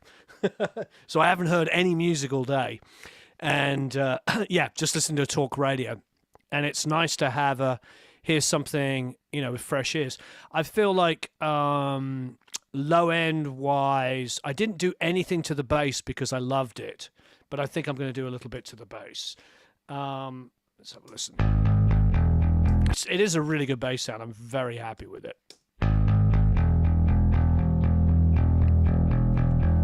The DI, I think, was through my Demeter, but also obviously a Neve mic pre, and I probably went 160 to an 1176, which is why it's really evenly compressed.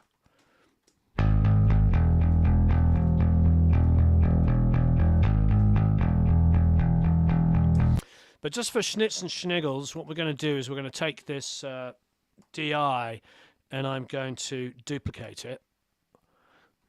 And I'm going to do the old trick, which if you've watched any of my videos before, you'll see me done and see me do 100 times, and you've seen 100 people also do their versions of it as well. It's a trick I stole from somebody else. So, So what we're going to do... over there. What am I doing? Grabbing the wrong band. Okay, so I'm going to low pass around about 200-ish. Just have a listen to the DI.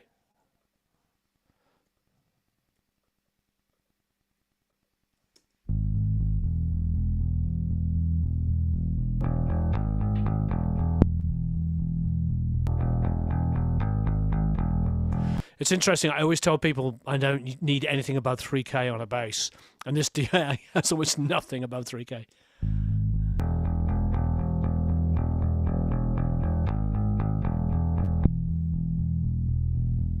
So now what I'm actually going to do is I'm actually going to do a little bit of high passing as well.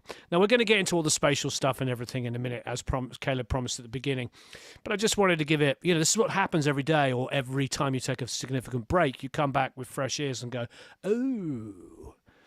So let's just kind of get in there around about 50 or 60 hertz and have a listen. So I'm high passing now.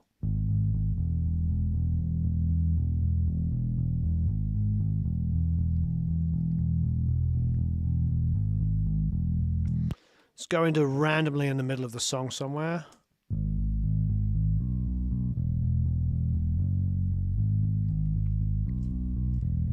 I mean, the low end is pretty consistent, which is really, really nice. Now, what I might do now is put like an R bass on it. But what I will do is I'll usually do the R bass across all the elements of the bass. There's something about R bass which is absolutely fantastic, and there's something that it messes with the polarity quite a lot. So it can shift the phase, which is not a problem if it's across all the mics, but on one element it might be a little chaotic. So let's just leave it for a second. Gentle compression, there's enough compression on it already, probably, but I'm going to put a gentle amount of compression on it just so it's super, super even. I mean, it's pretty darn good, to be honest, but why not? Why not just a little touch?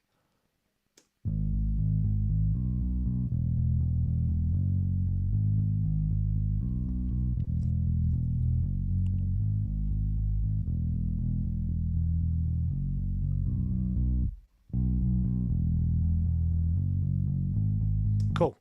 Now, I'm going to bring, on that second DI, I'm going to bring another REQ out here. Again, I use Waves REQ there. It's my kind of favorite, EQ plugin, but it is also my stock plugin, as it were. Like whatever you use, if you've got a Logic, you've got Reaper, or whatever it is you use, your stock plugins can do the same thing. So I'm going to the same frequency now that we low passed and high pass. So what you're going to hear now is you're going to hear the same DI, but with just the mid-range information. And we'll also low pass about 3K-ish. So with those two elements split, I can now, just control the low end.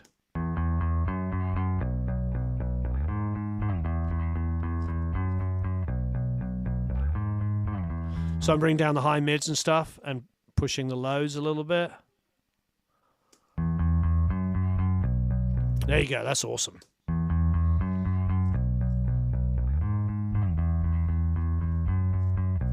Now I'm tempted to just take this EQ that I just created and copy it down onto the SansAmp track, which is just horrible distortion.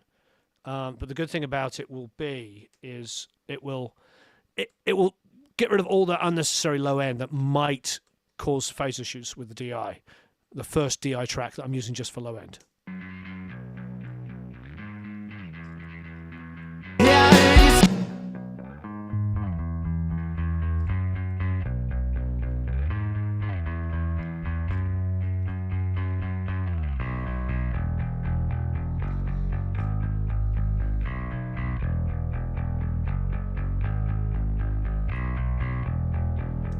It's pretty awesome, pretty even.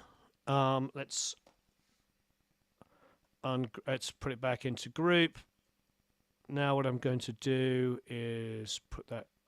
So I'm taking all three elements and, this is that same thing it did. Not used to the keyboard, because it's a laptop keyboard, it has an extra button on the end, and I keep hitting that.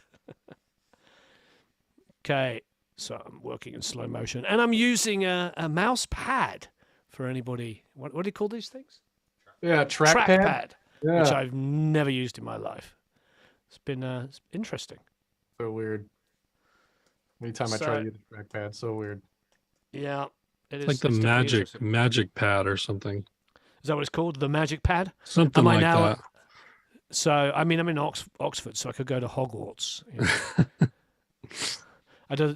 Do they guys know about Oxford being like the model for Hogwarts? Yeah. And they use a lot of the. Where's the main hall filmed? Except the landscape was in Glencoe in Scotland, so let's not Yeah. you know. Yeah, or the interior is Oxford University and the exterior is Scotland, yes. So what I'm doing now is I'm taking all those three elements and I'm busting them together and I'm rolling off like low lows out of the way of the kick.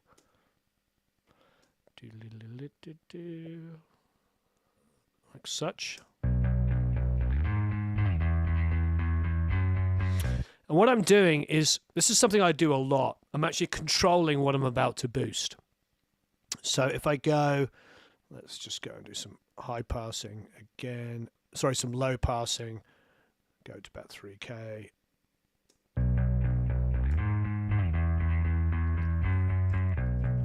Now what I'm going to do is I'm going to grab the R bass that we were talking about a second ago, which probably is under other on this.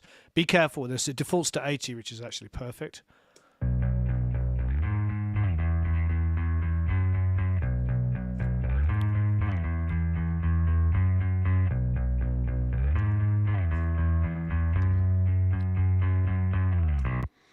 Let's throw in the drums.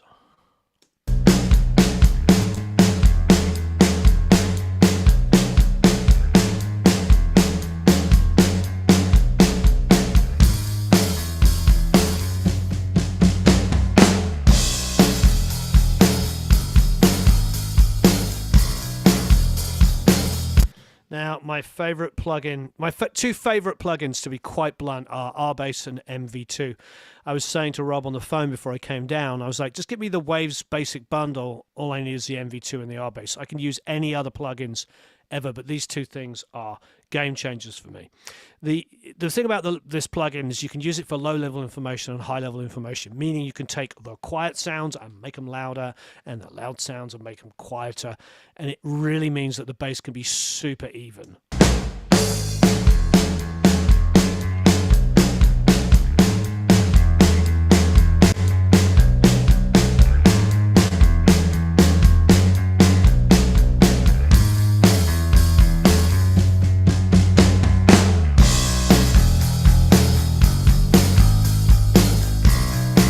I mean, it's an absolutely amazing plugin. It really is, and it's dumb.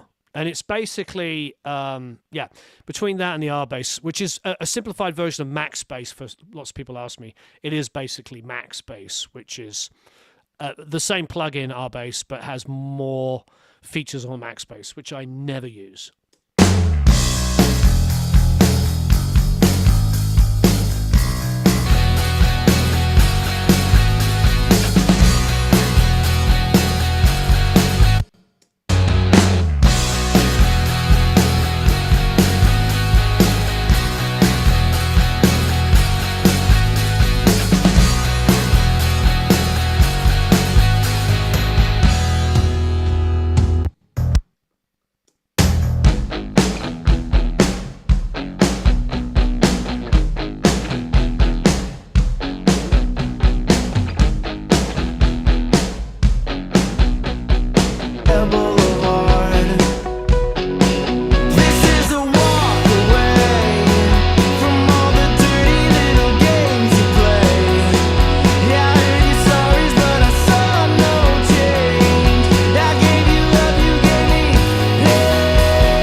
For those of you that watched the last couple of days, particularly yesterday, I noticed I did diddly dance squat to the background vocals. They're just panned.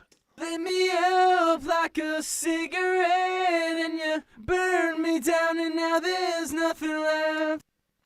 Typically, what I would really do is just narrow them a little bit. That's about it. I don't need super low end in them. I certainly don't need super high end in them. In fact, to be honest, it's kind of a pain in the butt. If you've got multiple background vocals and they're all singing S's, you're just going to have to go in there and vocal align them, or else you're going to have sip, sip, sip. You have like 5 people going at different times and T's and stuff like that. So I'll narrow them like crazy. So here's like 2 or 3K low passed, and also up to about 100 high passed. This is typical for me, and you just want the energy of the background. It doesn't have to be like, it's never going to be loud enough to be featured. Lit me up like a cigarette, and you burned me down, and now there's nothing left. You were the one who put a spark to this. You were the gasoline, you were the catalyst. Lit me up like a cigarette, and you burned me down, and now there's nothing left. You were the one who put a spark to this. You were the gasoline, you were the catalyst.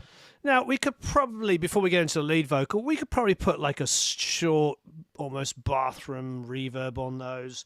Just something to give them their own space, now that we're into the world of reverbs and things. So let's just call it BV Verb. Of course, you can call it whatever you like. I might bust these two together, then send from that, but I think in this instance, there's no need to. I'll just use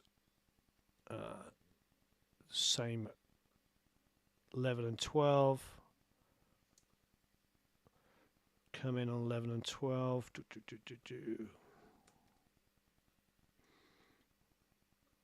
And as far as reverb is concerned, again, we'll keep it stock. So whatever DAW you're using, just use your stock reverb. So Deverb, which has been around for about 4,500 years, they've updated it once. All right, here's the second. Up like a cigarette, and you burned me down, and now there's nothing left. You were the one who put a spark to this. You were the gasoline, you were the catalyst. Up like a cigarette, and you burned me down, and now there's nothing left. You were the one who put a spark to this. You were the gasoline, you were. That's it. I mean, they're a little mid-rangey. I actually don't care, but I mean, you could maybe put a little 3, 4, 5 on it if you want. Obviously, everybody can download these multi-tracks and do what you like with it. I'm happy to just be an energy behind. Quite often when I do backgrounds, if it's the same lead singers doing backgrounds, I give them a completely different mic. I might do a large diaphragm condenser for lead vocals and then a ribbon for backgrounds. And the ribbon won't have that super high end. Then I don't have to spend hours de-essing and all that kind of stuff. So let's create some vocal effects. Let's do 3 stereo groups, and then we'll come off. I'm going to send from one place, so I'm actually sending from 13, 14 to each 3 of those, and okay, so let's have some fun. I like this now in Pro Tools. I'm sure every DAW has been doing it for 10,000 years, but I love the fact now we create it and it's solo safe immediately. They didn't used to do that. Oh yeah, that's so annoying. Yeah, but now they do it. They've obviously listened. So short verb is usually my kind of verse verb. Again, I'm specifically going to go to a stock one, so that you don't have to have Seventh Heaven and Valhalla and all the other more expensive ones. I'm just using, again, stock reverb. This is a walk away from all the dirty little games you play. Yeah, I heard your stories. So there you go. Stock reverb, small, room 2, half a second reverb. This is a walk away from all the dirty little games you play. Yeah, I heard your stories, but I saw no change. I gave you love, you gave me hate. So what I'll do is I'll usually have like a short verb like that going the whole time, and this is really, really common. I think Rob and I and Caleb and I were talking about this the other day.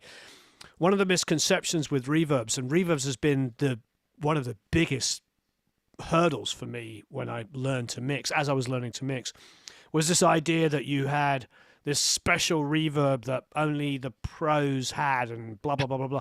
And then I sat there with Bob Clearmountain, Chris Sword, Algie, Mark Ender, Andy Wallace, you name me the list of every major mixer who's mixed my productions and the stuff that I've engineered. And every single one of them is using multiple reverbs. So they're not using any one reverb at any one time. They're just blending different levels of reverb. So they might do quite often they're going to do exactly what I do, have a short reverb going 90% of the time, and then a bigger reverb comes in alongside that in the chorus. Maybe they're rebalancing a little bit here and there. They've got a short delay, they've got long delays, they're pushing and pulling them. There is no one secret, oh my God, if you go and spend $10,000 on this rare unit, it's not like that at all. And the other thing is the stock plate reverb, which comes with Pro Tools, is most people's favorite plate. And it comes free with the DAW. So what I'll do now is to get to a plate reverb, for instance, is I'll just open up this. So it's a massive misconception, and I do love reverbs, and I love it when people invent new reverb plugins, and I get to use them. But I rarely, if ever, have just like, especially in a rock or a dance track or anything with a lot of instrumentation, very rarely do I ever use like a single reverb. I'm usually just blending multiple effects. Another way to put it as well is I remember I recorded a track that Mark Ender mixed, who I still think is up there in the top 2 greatest mixers in the world. Amazing mixer. And I was sort of forced to record it in a situation where there was far too much room bleed. We couldn't get it dampened down. We were in Boston. It wasn't a very good studio. It's a long story. Anyway, so I was very apologetic because I compressed it relatively aggressively, not so it choked, but you could hear a little extra like room tone in there. And so I called him and said, look, I'm really sorry, but if you listen closer, you'll hear like a little bit of room ambience. He said to me, good, I won't have to use as many reverb effects. Nice. Surprise. It's just, yeah, we can beat ourselves up. We do beat ourselves up and like get told that there's all these geniuses in the business and nothing ever was great. I worked on I won't say what song it is, but I worked on a massive hit a few years ago that was brought to me already after being, recorded, engineered, produced by some of the biggest names in the business. And I sat with the singer and we did some edits because it was too long. And it became an enormous worldwide smash, but it wasn't a single at that point. It was like a 5.5-minute song that had to be brought down. So we had to sit there and chop out whole sections and lose a verse and all this stuff to turn it into the song that everybody heard on the radio. And I soloed things, and they were the most generic recordings. Not terrible, not at all. The drums sounded pretty good. The vocal sounded pretty good, but it was the song. It was the song. And Joseph Puig ended up mixing it and made it sound great. I edited it. He mixed it. It was produced and engineered by a couple of incredibly famous people. The point was the song and a great mix that Jack did that really kind of took it over. But the song was there. The recording, we beat ourselves up is what I'm saying. We get a little bit too caught up thinking that everybody used to be a genius in the 1970s and now nobody knows what they're doing, which is just not true at all. All right, so let's listen to the plate.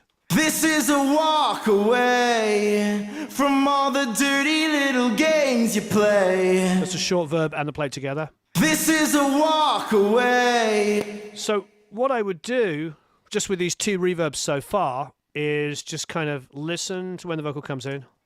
You once far too much. So what I'm going to do is, just because I've done this a million times in my life, I'm going to go up to the chorus like this. If I go back into grid mode, I don't know if this has been set up to do that. No, it hasn't.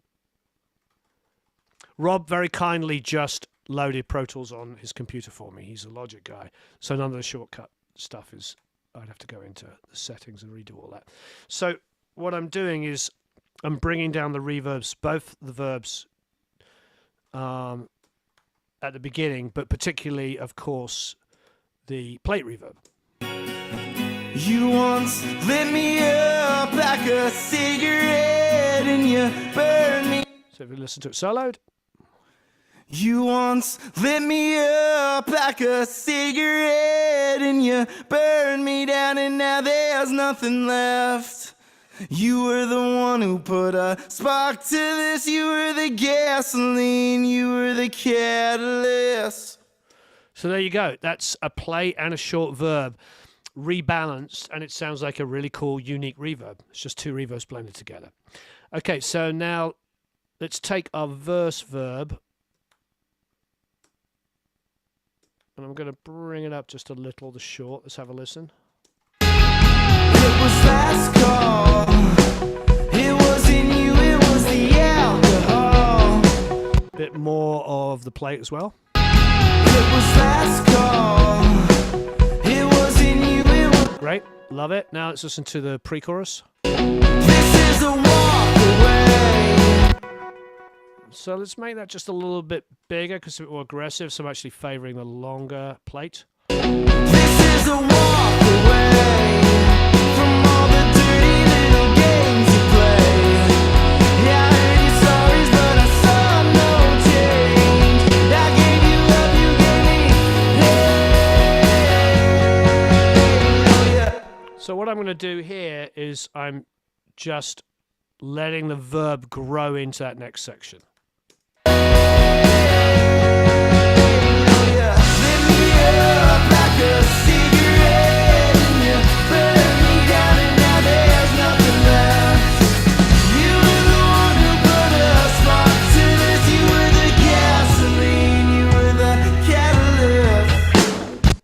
Probably a little bit too much on that very last phrase. It's a little bit too noticeable, so it's just bring it down ever so slightly. I brought the short verb down hardly anything at all. But you're not automating send levels here. You're just automating the aux volume up and down, right? Exactly. Yeah, just the returns.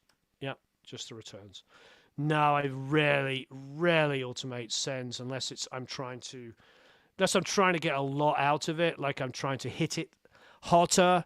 Yeah. Because I want a massive verb, and and I'm not getting enough from just going in generically.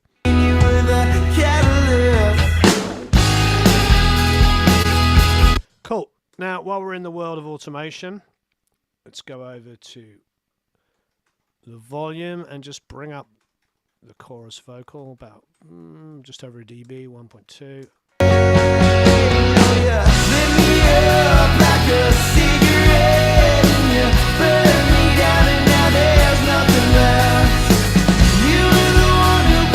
Cool. I'm just going to systematically go through everything. So now we've got a snare verb. So I'm actually going to bring up my snare verb a little bit. Let's do a couple of things. Let's just see what it sounds like if we crank that verb on the snare, just for the heck of it. So what we did there was just crank that last hit going into the chorus. Maybe a little too exaggerated, because this is a more organic track. This isn't a super modern rock kind of, it's not a virtual drum recording. We're trying to keep this more organic, a lot of modern rock stuff. You don't want to replace all the shells. I'll do it. Done it 100 times, but I think in this instance, no, it's not that kind of track. So.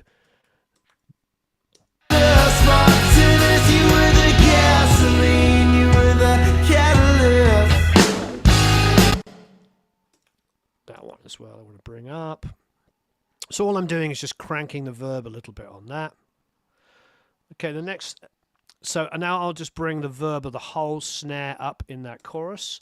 Next thing I'm going to do is bring up the whole snare in that chorus. So we're doing automation and verbs here. So let's just grab this section here, bring up the snare itself. And as Jake was saying, these are all return volumes, not send. like a cigarette and you burn me down and now there's nothing left.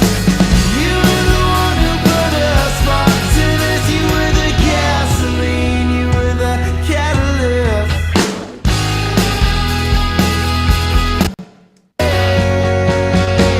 Yeah, lit me up like a cigarette and you burn me down and now there's nothing left. Next thing, a little bit more kick. Yeah, lit me up like a cigarette and you burn me down and now there's. So I'm basically automating choruses. I'm making the chorus hit a little harder. I brought the vocal up. I'm now going to go in there and take these guitars and crank them a little bit. What I want to do, what I'm going to do here is create. What do we do? We did 5 and 6 here. Give me a second.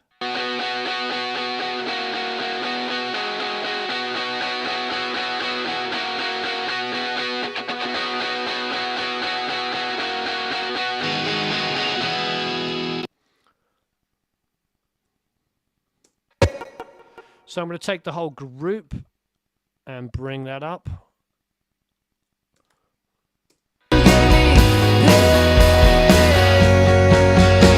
Yeah, lit me up like a cigarette and you burn me down and now there's nothing left. You were the one who put a spark to this. You were the gasoline, you were the catalyst. We need impact on that reintro guitar, which we will get to in a second. You see how I'm sort of like, this is how my brain works. I'm working on sections. I'm making sure that the section is working. Again, that may not be perfect for everybody, but it's how I think. And what I'm learning from this, I will also apply to other sections in the song. So, I just did that same thing again.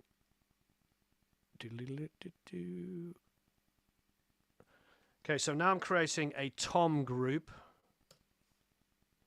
because I want to make sure that these toms are singing. Now, we did some tom EQ. If you go back to the very first video in the series, you'll know that I spent a little bit of time separating out the toms from the bass from the kick, because the floor tom was really sort of in the way. It was not pretty. And it was bleeding so much into the outside kick mic that there was no definition of the kick in the intro of the song.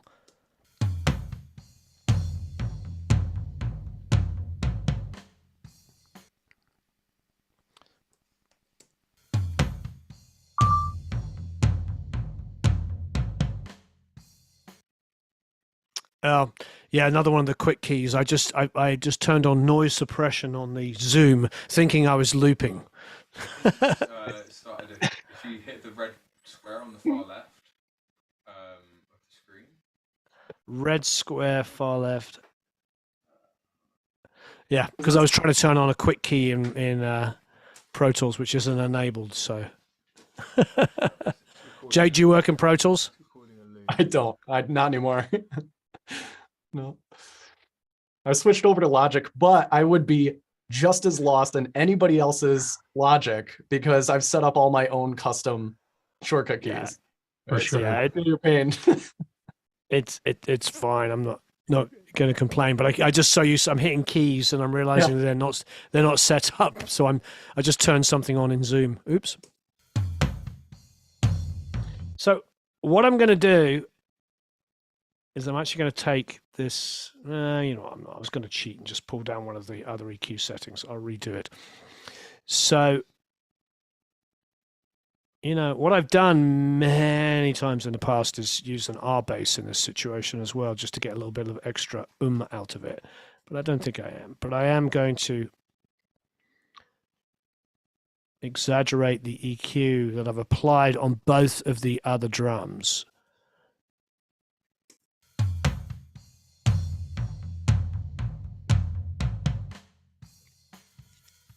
I'm going to change that from a 4 to a 6 band. pulling out some of the ring on the other side of that fundamental. Yeah. It doesn't bother me too much because in the density of a track.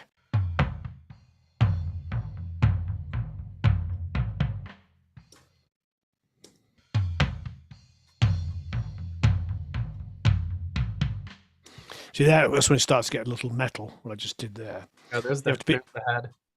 Yeah, you have to get a little bit, you have to be careful.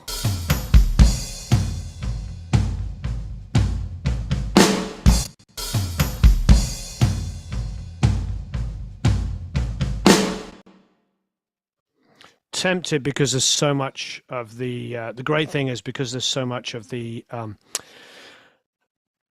in between stuff has been gained down, I could be a little bit more aggressive.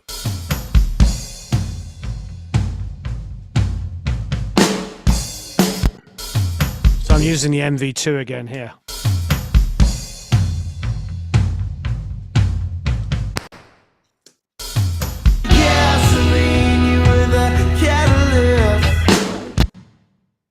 Somebody asks, is the MV2 like OTT? OTT? What's OTT? Familiar with OTT? I'm not. It's a it's basically multi-band compression, but it's got kind of like its own flavor to it. Right? No, it's not multi-band at all. I mean, all it's doing is taking low-level stuff and pushing it up, and taking high-level stuff and compressing it down. So it's literally as dumb as the two faders, where you take the quiet stuff, make it louder, loud stuff, make it quieter. It's not an expander. It's not frequency dependent or anything like that. Not frequency dependent. No, that's why I love it.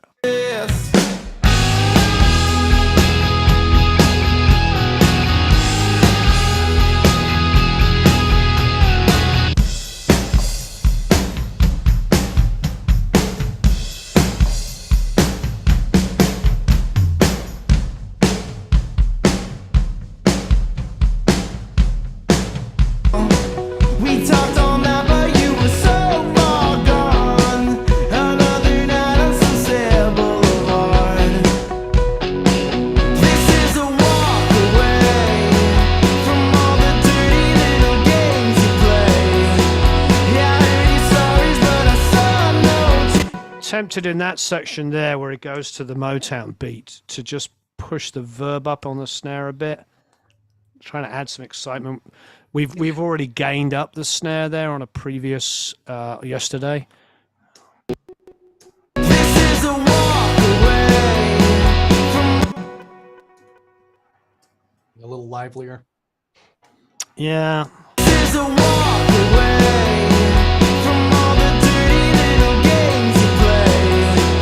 Yeah, I heard your stories, but I saw no change. I gave you love, you gave me hate. Lit me up like a cigarette. So it's a nice push in the chorus, which is not exaggerated, definitely not modern metal, but you definitely go, oh, okay, the chorus has got more impact. Just what we're trying to achieve. I mean, it's a real band playing in a room.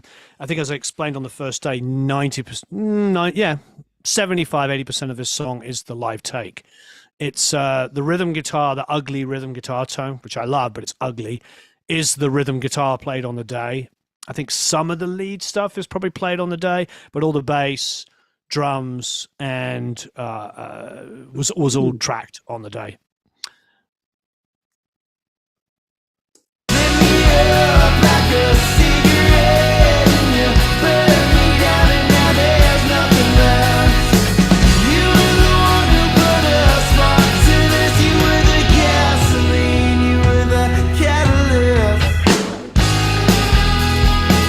This is what we've got to make more interesting. It's completely anticlimactic when it comes in. It's like it's supposed to rip your head off, and it's supposed to be a statement.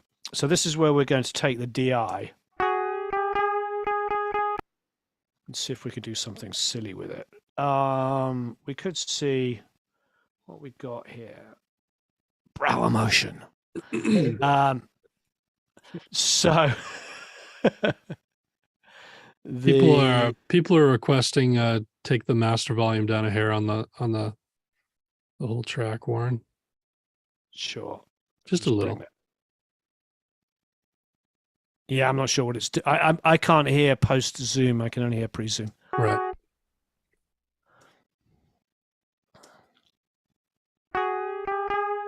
Sounds good.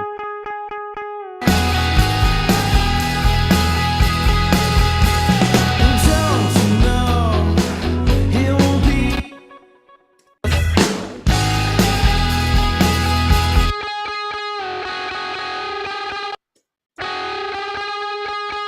So why don't we just be silly? I'm wondering what audio suite we've got here. Micro pitch, pitch 2. I actually don't know what that is. Okay, cool. So course.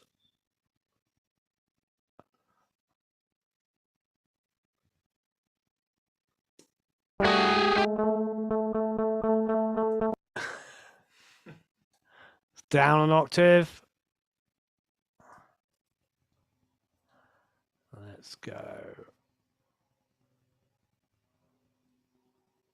Let's go up an octave.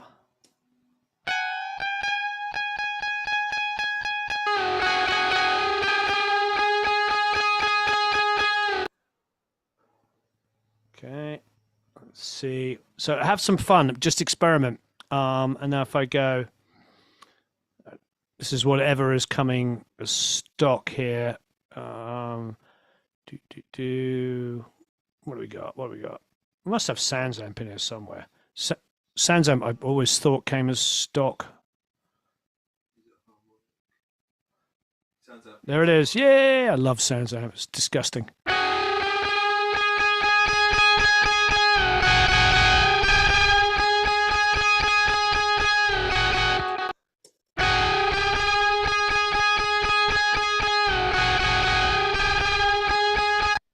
All right, that's quite offensive now.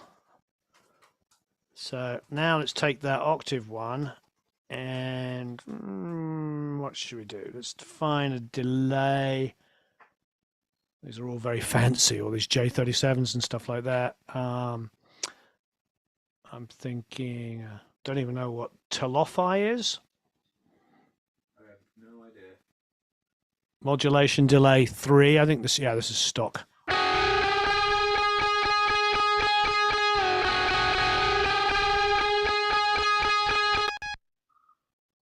Okay, just want to mess this up and create some illusion around it. Here's the stereo version.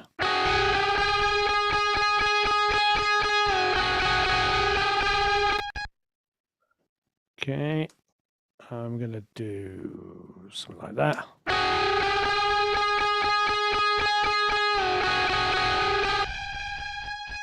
There are the mosquitoes.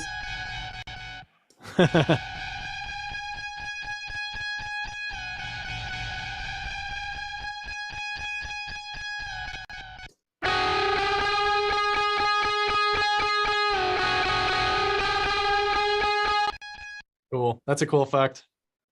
So it sounds like on the track.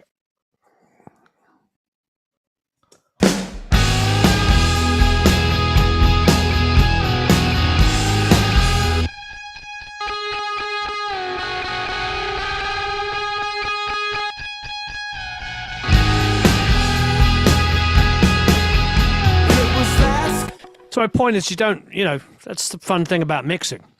We just take the DI and do whatever the heck you want. As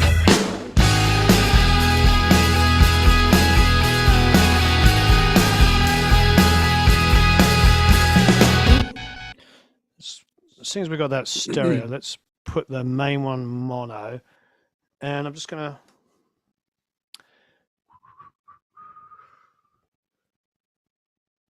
create a verb for the main one.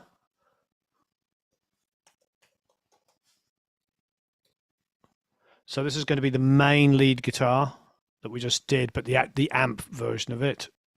And we'll just send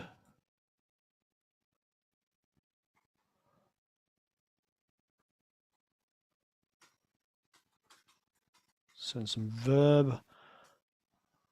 Again, well, what we could do, we can call it verb, but why don't we have a little bit of fun with it? Let's do delay Well, let's go a little nuttier. Yeah. And then,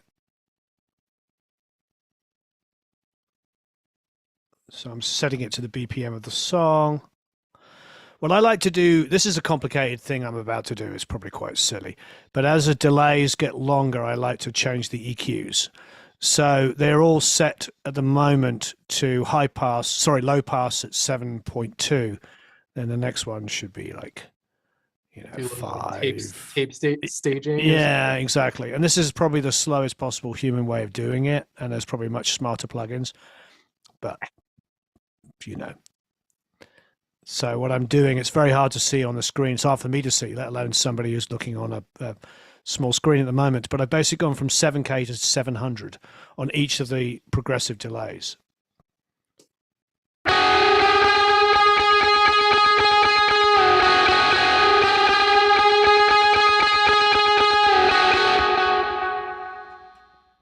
So yeah, so it's like a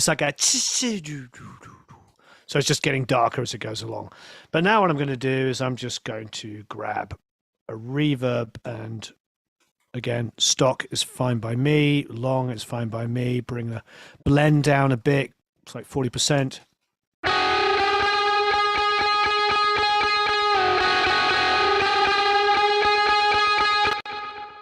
We can, just for schnitz and schniggles, let's go to pre on the send and mute it and hear just the effects so everybody can hear what we're doing.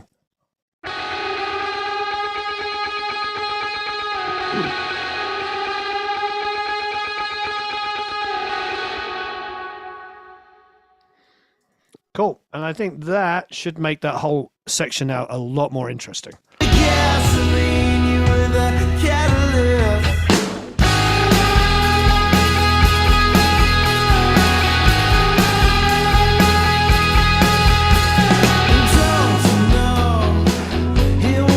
Yeah, I was in danger of just making everybody fall asleep.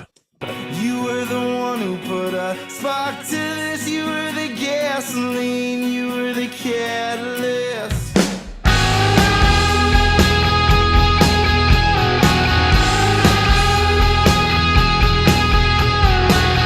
And now when you pay people to mix, you can say, oh yeah, they were using like these like handmade like pedals from like Czechoslovakia, and it's like germanium, like transistor in it, bro. Or you can say it's a bunch of stock plugins in your DAW. Yeah. It was robots. Yeah. I've got this is, sorry if this is a terrible name drop story, but I'm going to do it anyway. So Mark Broussard, I'm putting a reverb on the front of this hit, by the way. Just on that snare, so there's a bit more action. So Mark Broussard, I did an album with him, and he had finished the whole album with a really trendy producer. I'm blanking on the name, but the guy had done all the Hey Ho songs, and they'd finished the whole album, but they didn't have any singles. So the record label called me up and said, hey, you wrote this song that we heard, which I'd written for my wife, and we'd really, really like it, if Mark could cut it. And I was like, sure, but he didn't want to. Who wants to cut somebody else's song? So he came over, and we had the sort of meeting before he would come in and work with me. He only had 3 days in Los Angeles, and he comes in and meets with me. You can tell he does not want to do this, does not want to work with me. He's done the album. As far as he's concerned, it's complete, and the label are telling him he needs a single. So he comes in, he's there for about 5 minutes, and the phone rings, and it's Eddie Van Halen. And Eddie asked me how I had got a specific guitar sound on an album that I'd produced and mixed. And I kind of, I said to him, well, actually, I used a bunch of plugins, and I just like pitched the DI down and put a delay on it and stuff like that. And you could tell he was like, oh, he wanted me to tell him it was some magical guitar pedal. We all do. I'm a guitar player. I want to know of but it wasn't. It was literally just doing this kind of stupidity. Random stupidity that gives you more interesting guitar sounds that any of you at home can do. Just print a DI when next time you do it. Even if you don't print a DI, use the double of the track and pitch it down and blend it in and twist it and have some fun. And for people that use Ableton, what I'm doing is like 100 times easier in Ableton.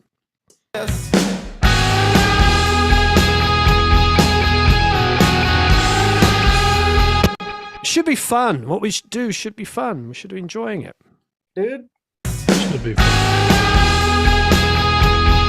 But to top off the story, so this is, I've got to finish off the story. I'm sorry. So I get off the phone, and he obviously knew who I was talking to, because there was a lot of like talking about this, that, and the other. And I get off the phone, and I put the phone down, and the door opens, and Jack Douglas walks in, who had produced like Toys in the Attic and Rocks and John Lennon Double Fantasy and, you know, all this kind of stuff. And it was like the weirdest perfect storm moment. And I did end up cutting that song. And it was actually at one stage was one of his biggest songs. I think it's still number 4 on his Spotify. So there you go. Nice.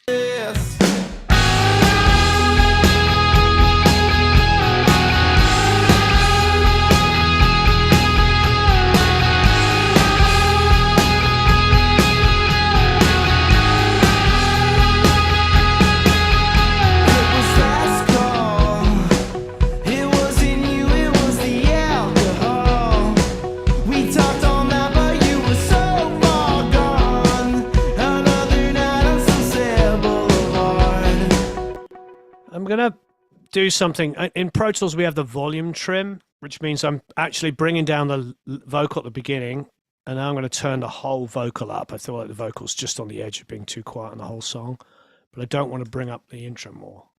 You once lit me up like a cigarette, and you burned me down, and now there's nothing left. You were the one who put a spark to this. You were the gasoline, you were the catalyst. So maybe you want to try something. Maybe you want to do, because I know that this is all about automation as well as spatial stuff. Why don't we, just for Schnitz and Sniggles, narrow that vocal down even more? So let's do something like this. Oops.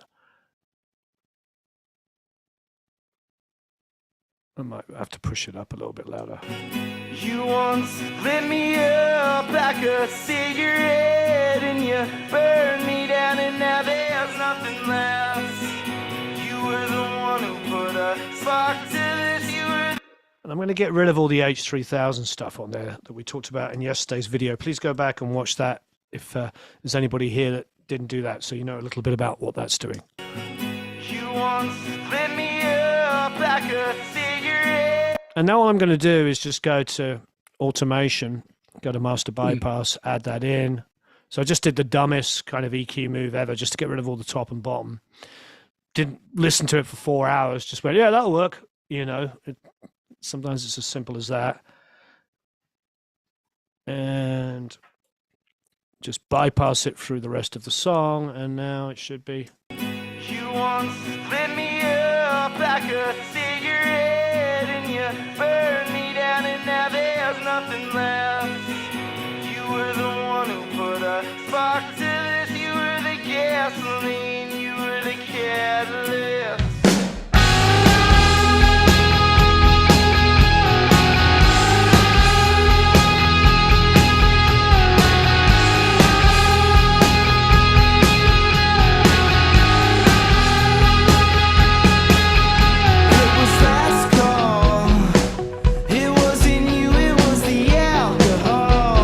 Cool. Okay, I promised I would do something on the very first day, or when I talked about the organ for a second. I said I'm going to do a little push, so let's do that. So the organ doesn't have to be featured in this at all, but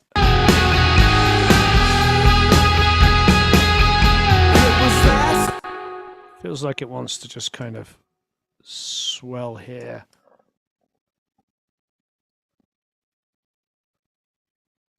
Oh.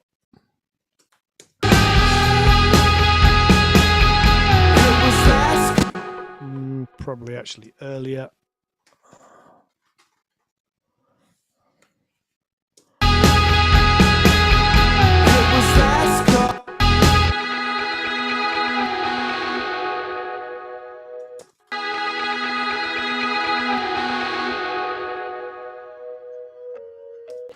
And I might also want to just take that first phrase and just on the vocal and just bring it up just a gnat, just so it sits above because you've got all the decay of everything, and I don't want to cut it off super fast.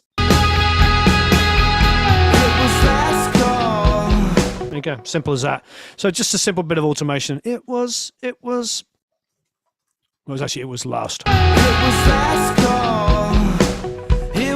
Just because we have all the decay of all those guitars going on, and we just did a slight volume swell on the organ, so that's helping us out.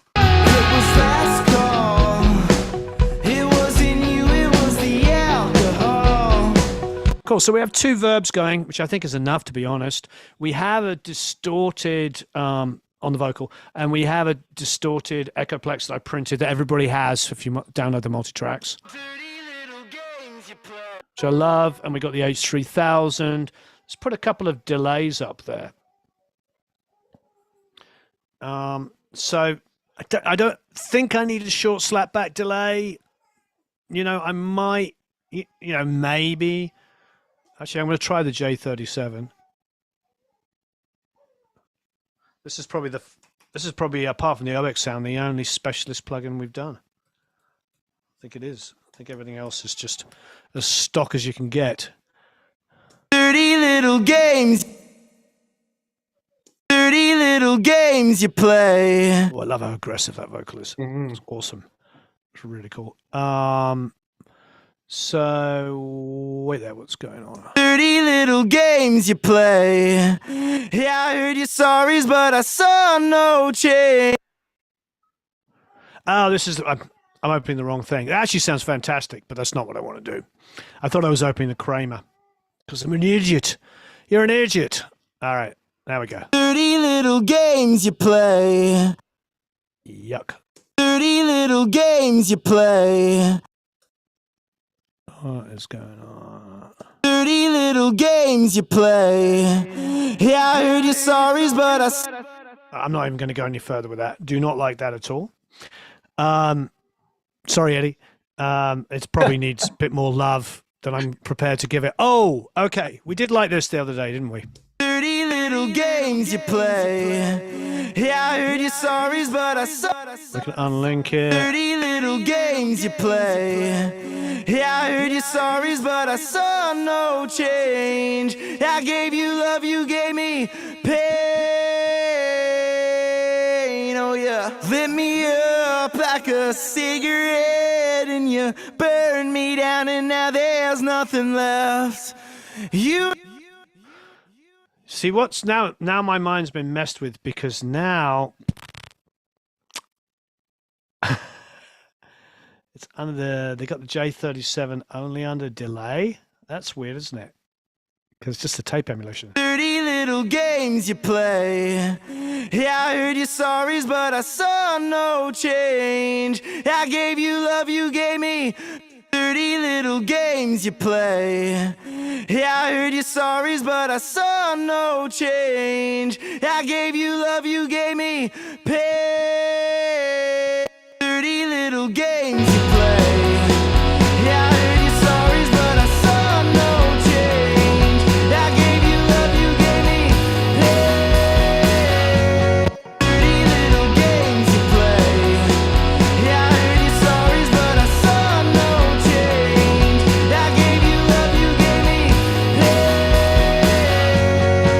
I'm sorry, mate. That accidental J37 going onto a bus and the way it kind of just pushed the high mids forward for me just made me want to stick it on the vocal itself, which I just did.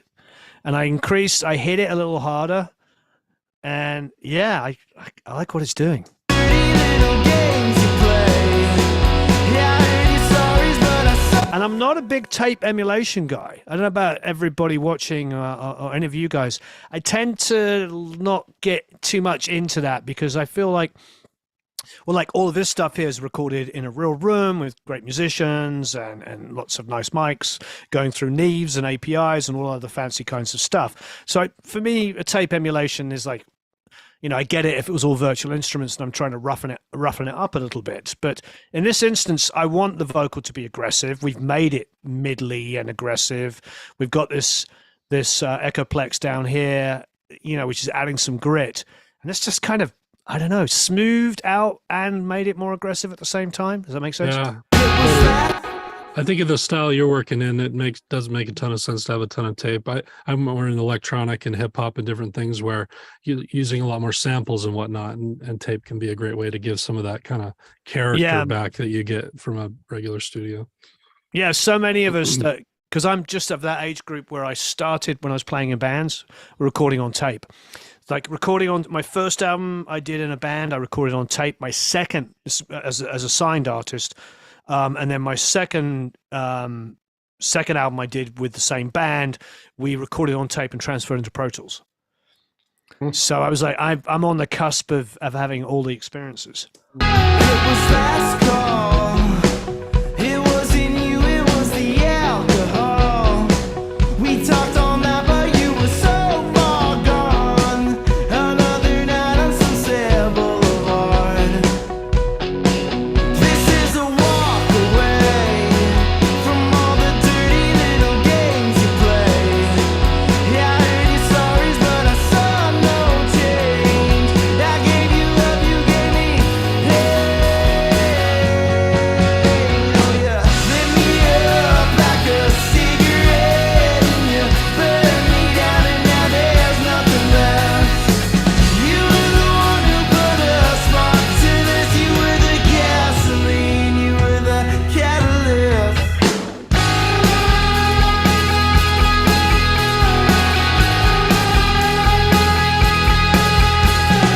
Don't you know it won't be easy letting this love go? So what I'll typically, I wanted everybody to hear through to that section. So what I'll typically do is make the song kind of do this. So now it's got the same amount of reverb and delay as the chorus. I don't want that, but I also don't want it to be as dry as the first verse. So we can still feature the short verb hotter than the main one, longer than the plate. So let's bring the plate down quite dramatically there. The delays I'm not touching at the moment. That long delay, I'll probably just push it in the chorus a little bit. And maybe just for schnitz and schniggles, grab the end of it on the phrase. Let's see what happens. Catalyst. You were the catalyst. Kind of wrong. I like it. You hear that? Like kind of. Gasoline, you were the catalyst.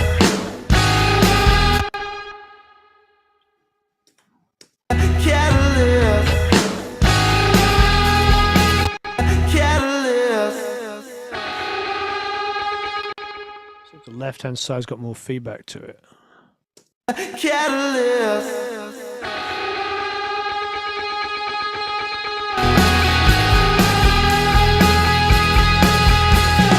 Don't you know it won't be easy letting this love go? I never wanted your tears to flow. Sometimes you need more than a hand to hold. I need a new road. I think I'll spend some time out on my own. Interesting. I haven't done anything to his snare on this second pre-chorus, but he's actually playing it better. But he's probably more into the song.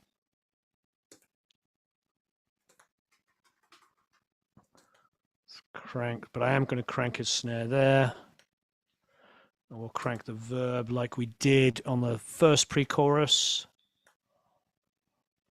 I need a new road. I think I'll spend some time out on my own. Give this soul a little time to roam. Let it find out what it's looking for. I didn't know. All right, what's that DI there? That's opened up. I'm sure you all noticed that.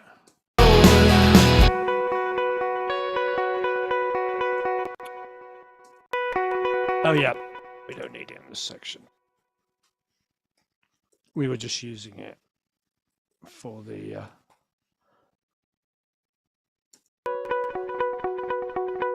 Maybe.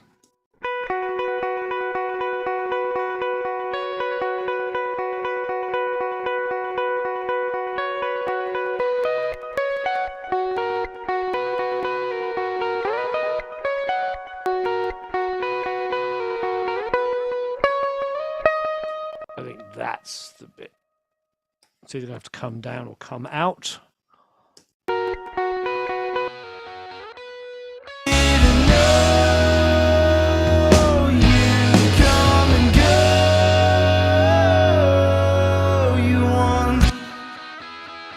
So this is what I have to decide what we're going to do with. This is this kind of stray guitar that's the edge guitar that becomes a different part.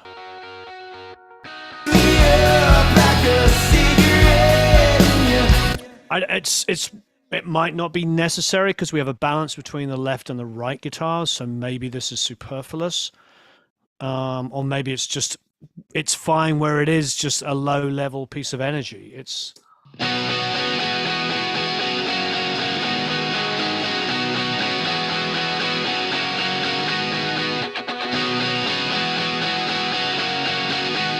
interesting there that it plays through. I suppose it is driving in straight eighths, so it could pan over to Brendan's guitar, which is playing the big chords, and it could maybe come up and just try and support the energy of the right-hand guitar.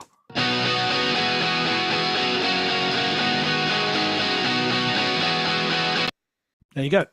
Sounds great. That's what it does.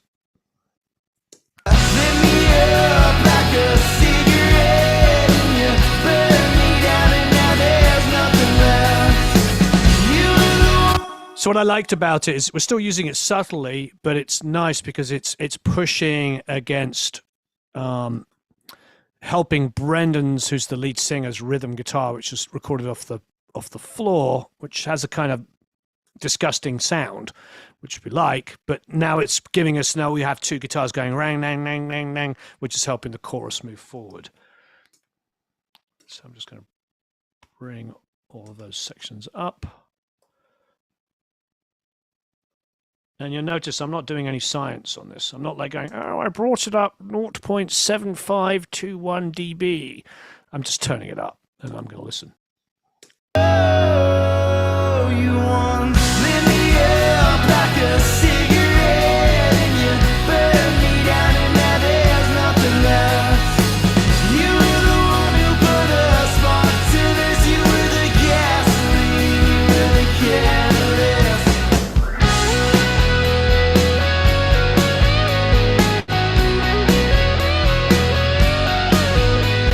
I'm very tempted to just make an executive decision and take all of this lead guitar part, and just put it on the other one that we did the effect on.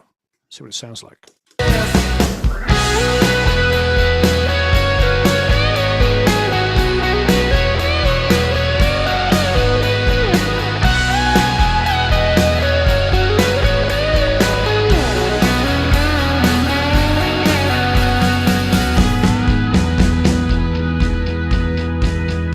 Yeah, I mean, so what I did is it's the same lead guitar in my mind, same parts. So I'm just going to bring up the DI to match that. So I'm actually clip gaining that up.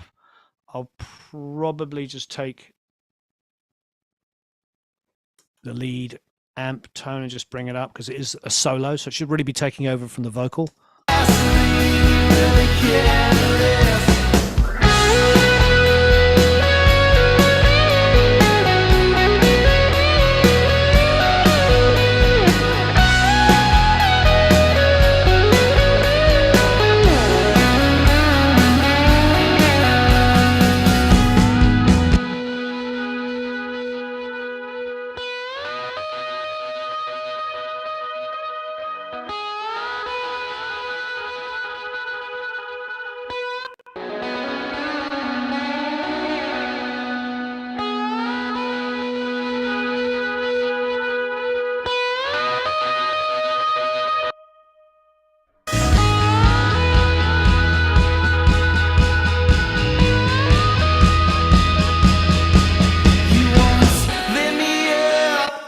Okay, I'm moving faster. That reverb that we put that on the DI, I think yesterday. I sort of insisted. I said to Caleb, "Can I at least do a couple of things just so I can hear it?" So it's the DI slide has got a verb on it. So.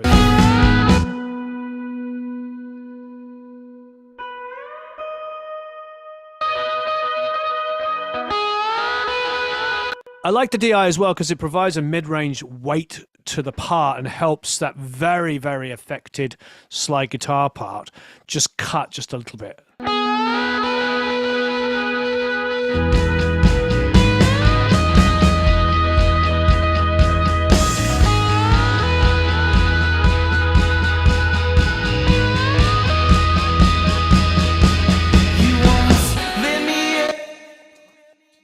Yeah, I do that. I use that in metal all the time, man. I use the DI all the time. Half an hour.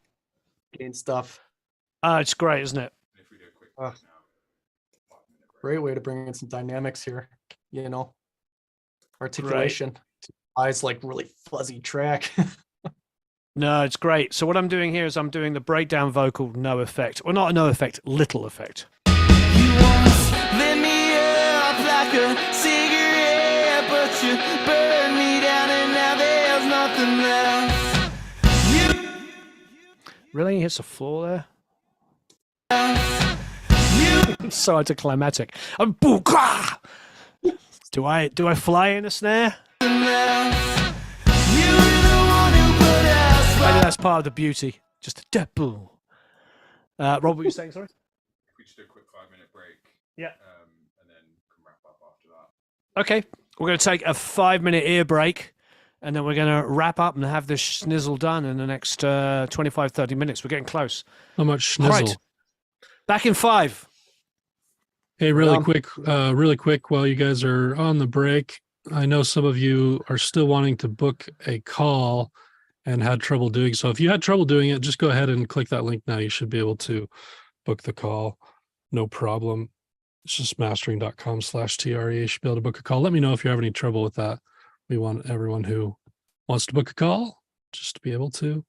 I guess in the meantime, while we're on break, I could maybe I'll pull up our platform and you guys can look behind the curtain a little bit. Kind of see what it's all about. Let me show you a little bit about what we do here. So we got, this is the forum, like we were talking about. This is like school, but it's for, just the students in the reverse engineer program. You love to see all the interaction though, like 24 comments on this, 12 comments on this, 12 comments on this, 30 comments on this, 79 comments on this. There's just so much interaction in the community, which is so valuable. I just love the community and all the people who are in it. And we're gonna do something. Oh, there he is. Just so you know, he's not a bot. Nick, you're not a bot. We just found out. You're actually in the program. And you're on which week? Which week are you on?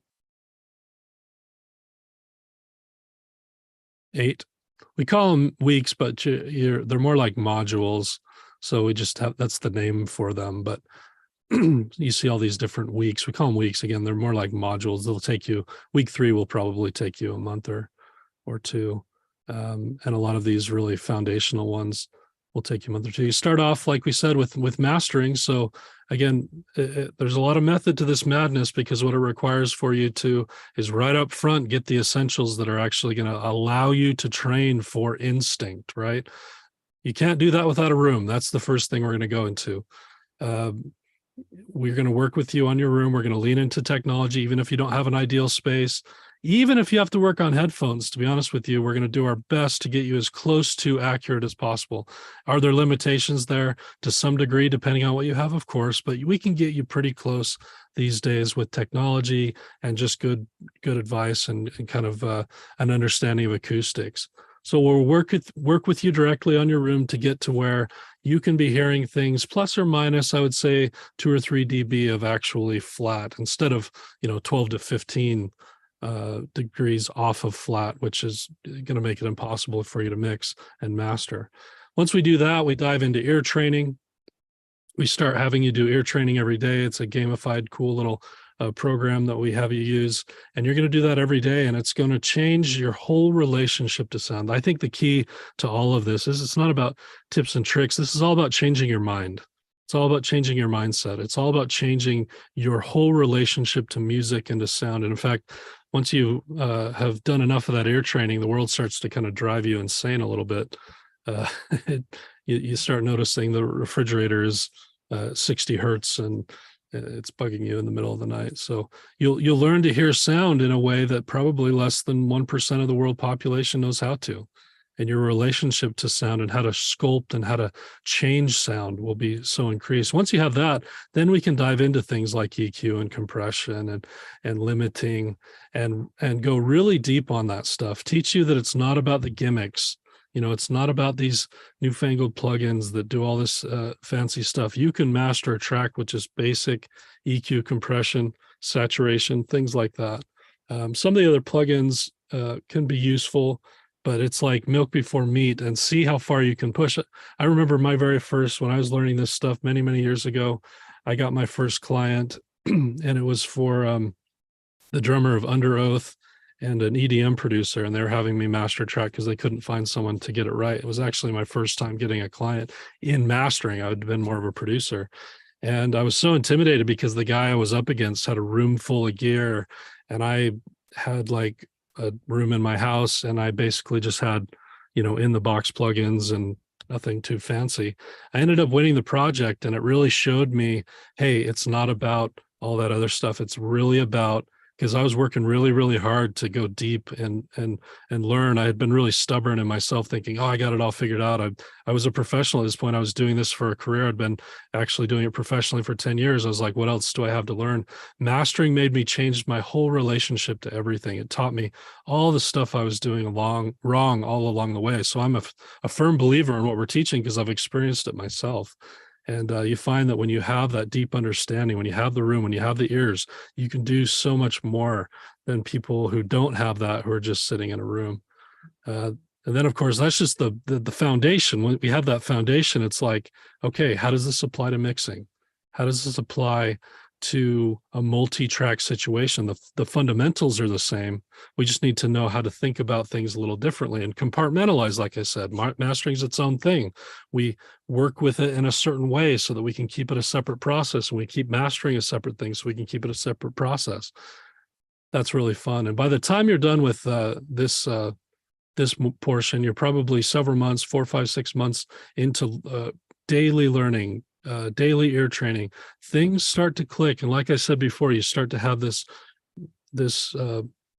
experience where you stop having to think about stuff you don't need to be thinking about. You stop having to think about these technical things that have been holding you back. All the knob turning goes away, all the guesswork goes away, and then you start thinking more emotionally about music, and it really does unlock you. Again, these moments of creativity that when they come along, they're so precious, they're so important. It's almost like, I don't know, I want to get too weird about it, but sometimes you know the feeling when this inspiration comes to you to be creative. It's almost like it's the universe telling you, like, you're the channel for this creative idea. And your ability to be prime in that moment and to have an environment you can trust, to have ears you can trust, and a deep understanding to where you can just harness that moment and really express what's coming out. That's when the magic really happens in your career. And so, like I said, when we get to the production portion of this program, you don't have to guess about anything anymore. Look what we're talking about. We're talking about things like movement and atmosphere and character. We do a lot on vocal production too, because that's so important. But these are things you don't normally learn about from any programs like this, because you usually have to catch up on all the technical stuff. By this point, you're already a wizard at this, and you can just focus on the stuff that's going to really make people feel what you're trying to express. So the community, the classroom, again, events, we have multiple calls all week long. Today I have one. It's happening in 2.5 hours. That'll go. As long as people have questions, I'll be there. The calls are really interesting. They're really cool. The community actually likes the way we do it a lot. We give people one-on-one time because we don't want anyone else, to be able to interrupt or anything like that. People need their time. They need to be able to ask the questions that they have. But we also found that if we leave it open to where other people can hop onto take the Zoom call that we're doing and just listen in, a lot of times they don't have questions at all, but they're listening in for gold nuggets that happen in the conversations throughout. That's really, really valuable for people. So even if you don't have questions, the best students are actually getting on these calls. They're actually learning from the one-on-one conversations that are happening. And it's just a really community-based way to learn, but also have that one-on-one time you need. So that's with me. To Monday, we have one with Devon, Tuesday with Dane, Wednesday with Jake, Thursday as a town hall. We get feedback from our students all the time, how we can make things better. We're not trying to, be presumptuous or just, not ever be able to take feedback. In fact, we collect feedback a lot because we're just interested in this being the very best program that it could possibly be. Thursday with me again, Friday with Warren, and so on and so forth. You can see how much support there is, how much one-on-one interaction you can have with all these mentors. And what we've really done is we've not gone for celebrity. There's a lot of people that want to be a part of this program that we didn't think would be a good fit because they have great celebrity, but they're not necessarily great teachers. They've even won Grammys and done big time stuff like some of our mentors have, but they're not necessarily great teachers. And there's programs, I won't mention names, where you fly to France and you listen to someone who's won all these Grammys. And I've heard from some people that have done that. It was fine, but I felt like it was just rushing through and they didn't really know how to teach the concepts. And so that's much more important. The people that we've had come to us are incredible teachers. Warren has been teaching in this space for so long. Devon, if you don't know Devon Terrell, help me, Devon. He's an incredible teacher. Jake's an incredible teacher. Dane's an incredible teacher. We want people, regardless of their credits in the industry, just people who know how to teach this stuff and know how to transform people's minds. And so that's what we're all about. Anyway, this is a peek behind the curtain. It's all real. You get these links to join the Zoom calls. You have discussions in the community. You have this huge curriculum with hundreds and hundreds of videos. And then again, one of the things I never talked about before was the electives that we do. We have production electives. We have mixing and mastering electives. We're going to have a sync elective that's coming out soon. The cool thing about what we're doing with this is we're solving the one last thing that we couldn't give people that people really, really need to be successful. And that's connections in the industry. It's so hard for, Joe Schmo in Des Moines, Iowa, to ever have a connection with someone that could actually change their career. So what we do is we actually pay a good amount of money to have these industry experts, A&Rs, people who run music licenses, big time people who can actually influence your career, come in and work with you again, one-on-one. You're asking questions. They're listening to your music. You're making connections. We're going to have people who get signed from this. We have people that have sync publishing deals come from this. That's our idea, is to provide work, provide opportunities by bringing the people to you that are with connections that are so hard to make otherwise. So you're getting the technical training. You got to do that part first. You're getting the mentorship, which is so valuable. You get the community of people that you'll be able to partner with for a long time. And then once you're ready, you get the connection. And if any of you are thinking, oh, I only want to be a producer, only want to be a mixing engineer, trust me on this. If you learn the whole process, we don't offer these courses individually. We don't offer just a mixing course, just a production course, because the key to all of this and what we learned is it's only when you have an understanding of all three together that you really start to understand what's going on. And it all really clicks in a way that's just so unique. So anyway, that's a peek behind the curtain while we're taking a break. Hopefully that's useful. If you want to just go ahead, book a call if that's interesting to you, if you feel like our passion, if you want to just have a conversation with us about whether it might be a good fit for you, we'd love to have a chat with you. And if it's not a good fit, we'll give you some advice and point you in the right direction. And maybe it's something you can do down the road, but mastering.com/TRE. If you were having problem before booking that call, go ahead and it takes about 30 seconds to sign up for that call, and you can pick a time that works for you. So go ahead and do that.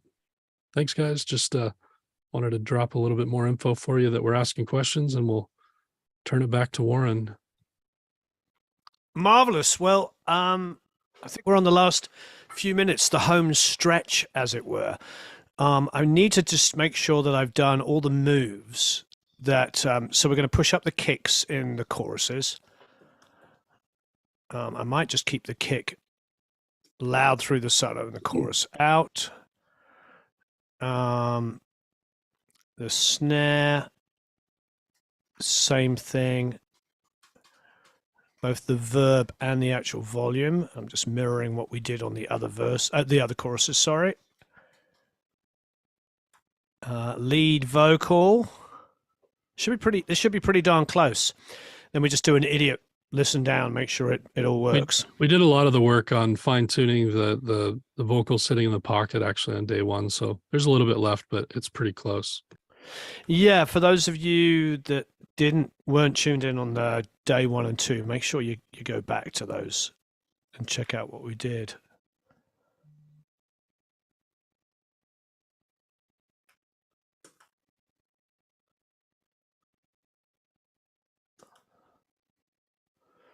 Excellent.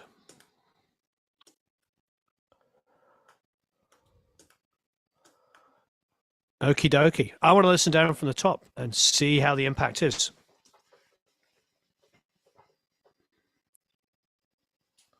Oh, I thought it's something solo there for a second. I was like, what's going on?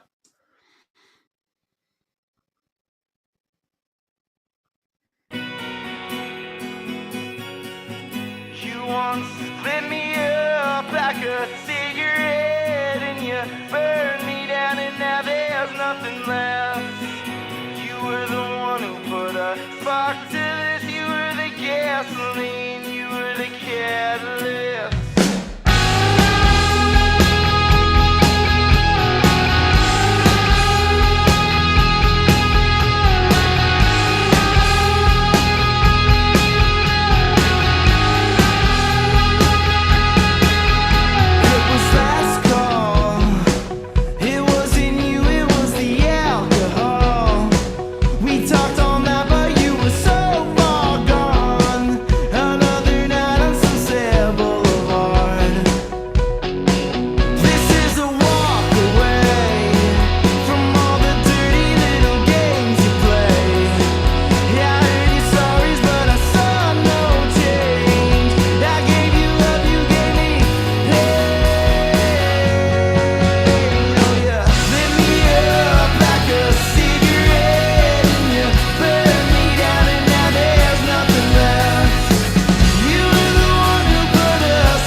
Marvelous. I'm just going to listen to this. I just decided to pan the slide in that breakdown a bit.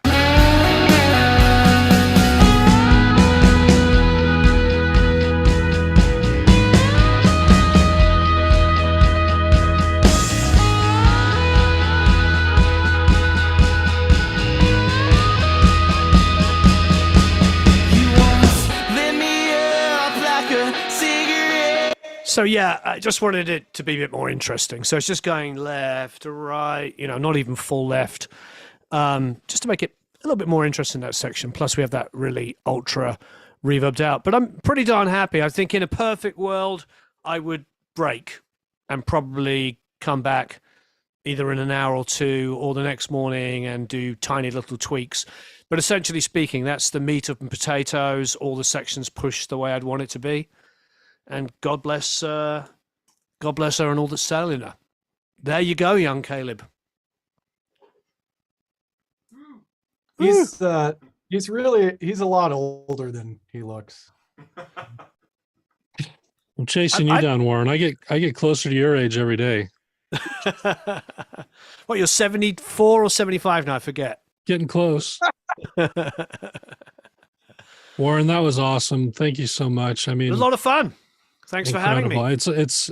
I know you would tweak a couple things and come back and do a couple, but it's already sounding phenomenal. If you heard that, 99% of people on the planet would be like, "That's a phenomenal mix already," and it's incredible. Hats off to Warren. One's in the chat for Warren. Give me a 1. I don't know what that means, but give me a 1. I'm doing a 1. Was a treat. It was a treat for me to watch your work. I hope it was a treat for everybody else. Should we master this thing? I know you got to get going, Warren, but have Rob bounce it down, and we'll have Jake. Jake, you want to master it? I can master it. What do you want to do? I want to watch master you. it. You want to watch me master? Caleb, you master it. I don't think baby boy. Let's do this. I don't think we've seen you master on an FTM challenge yet. I think I did once. You did? Yeah, I think I did once. Hey, I'm glad. All right, thanks everyone. To see you, Warren. Have a good one. Drive safe. Thank you so much for the last 3 days, all your time. Lots of fun. Excited to have you working with the students in the program. Yeah, I hope to see you all inside of the program, everybody. Join us. See you soon. Thanks, everyone. Bye-bye. Come to the dark side.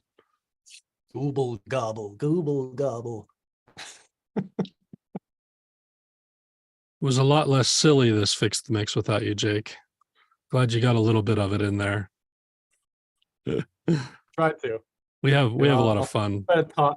Toss in little silly nugs every here and there. Silly nugs. That was my nickname in college, by the way. Man, what surprised me about that whole thing is just in watching him. Was there a magic wand?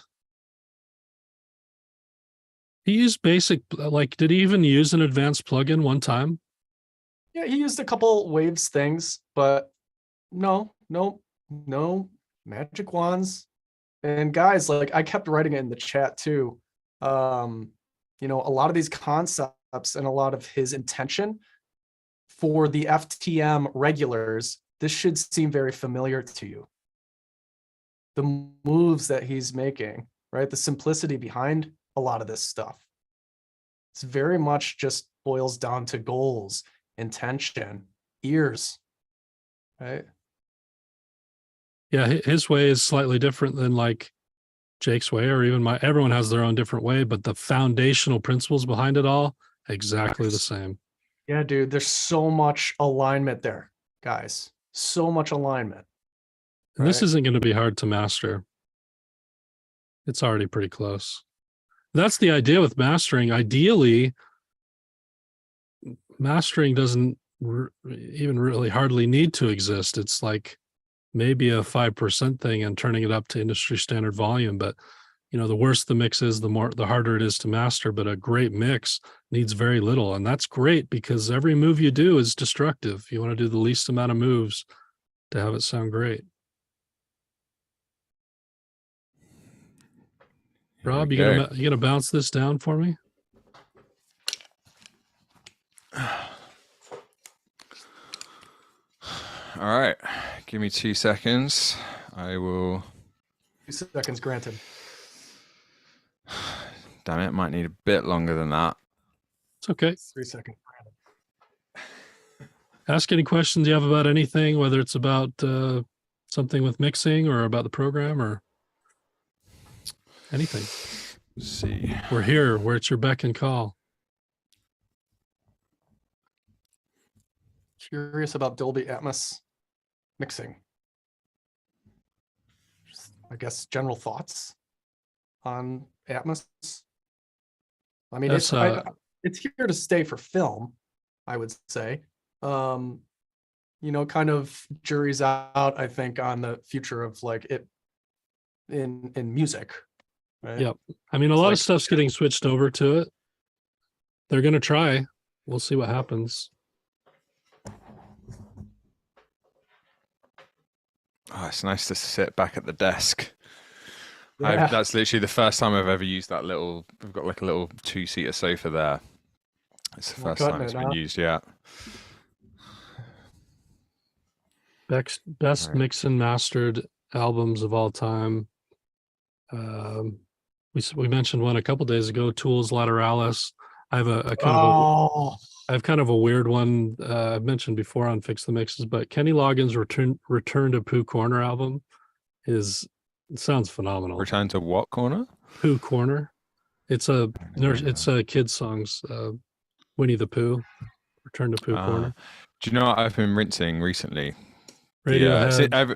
Ever since I got these monitors, I've just been like, it's like I couldn't listen to music that's not produced very well anymore.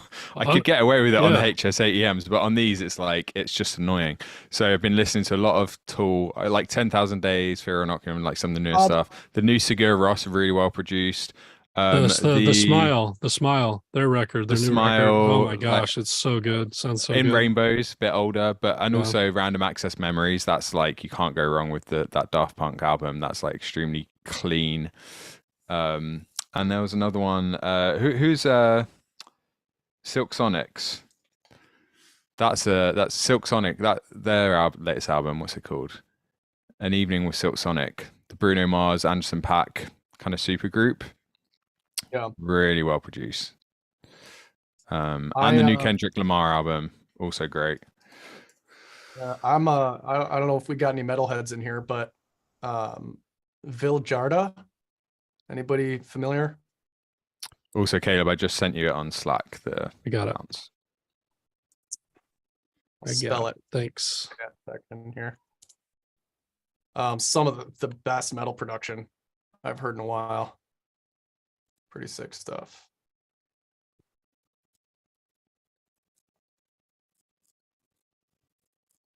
Check it out there. Phenomenal musicians, you know, super techy. You know, it's prog metal, it's progressive metal, like really heavy. Screaming Someone and want to stuff. get a reference for me? Oh, good question. We could do How to Save a Life. Cool. Might as well. Let me See buy it if real it's on quick. HG. Oh, you got it? Or do you want me to grab it? I'll get it. No problem. I'm just setting up. You guys can chickadee chat. What was the name of the song? How to Save a Life, the Fray. Because it's super similar, and that's Warren recorded that as well. Kind of meta. Yeah.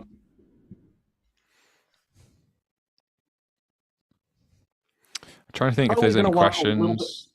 Yeah, probably gonna want a little bit more of a like not as an outdated of a reference. You know, Tom Petty is like a solid like songwriting reference, right? Compositional reference and arrangement reference. But if we're talking about, you know, a little bit more of a modern production reference and making sure we're kind of hitting modern day standards and like relevant quality standards, phrase probably a little bit closer.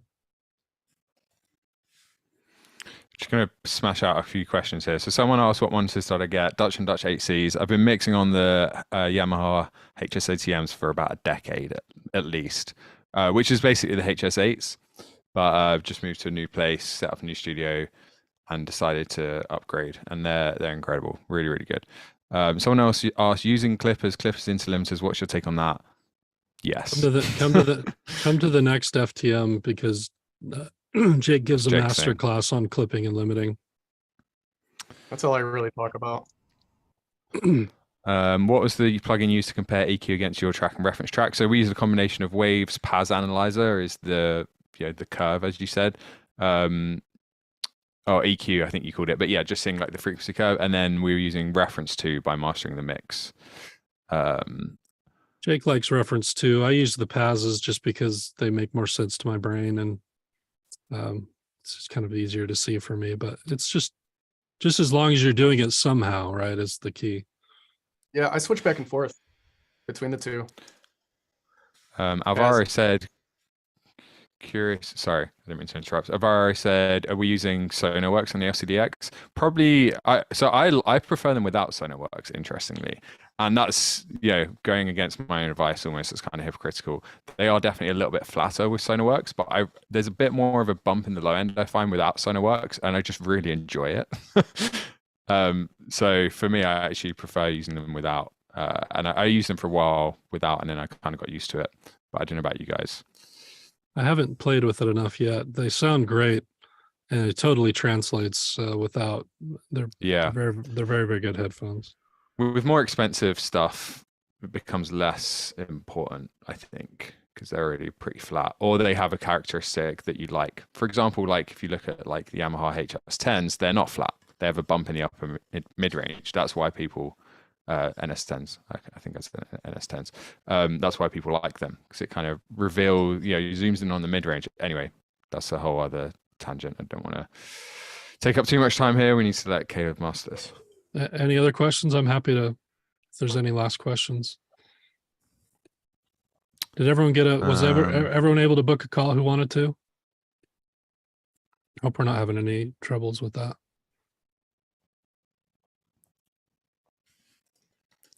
Any last questions? Am I good to go? I'll post the link again in case anyone else. Cool. Let's do it. We do it?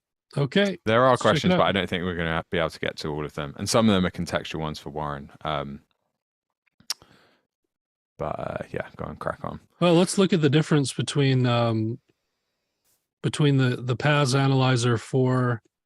This is just, I wouldn't necessarily have to do this, but for the sake of what we've been teaching, if we want to check out, how does this compare to the phrase song kind of right out of the bat? Let's listen to a bit of this and then we'll compare it. I need to change my settings so you can all hear it. Yes, please.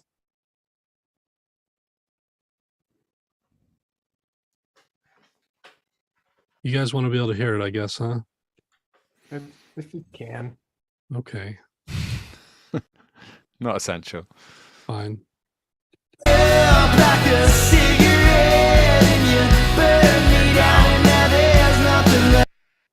Down. Bring music down. You want to go down? Turn it up. No, just kidding. Turn it down.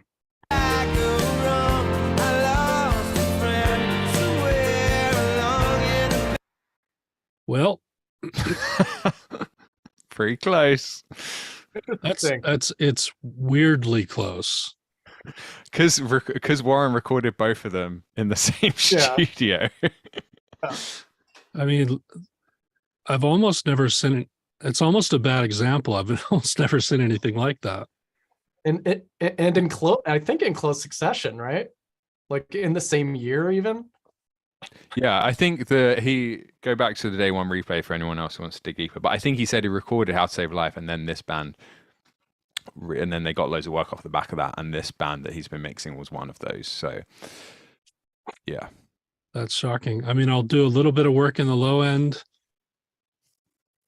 and well, let's listen to it. There's just not a lot that needs to be done, which is great.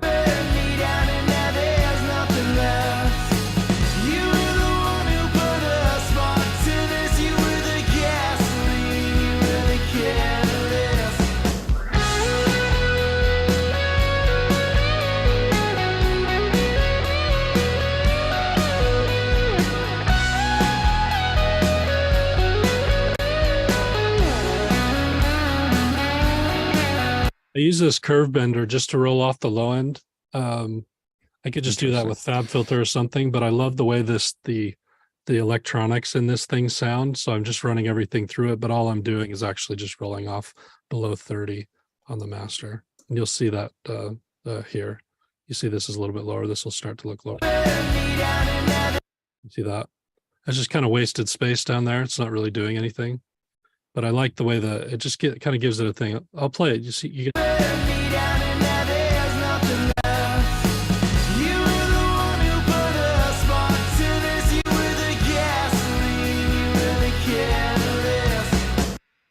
Really shifts it, right? Quite a bit. Just does a thing. That's a big difference. It's kind of fun. It's just a hair of low end. We're going to use a Pultec. Nothing fancy. Need something at 60 hertz, so let's hear it.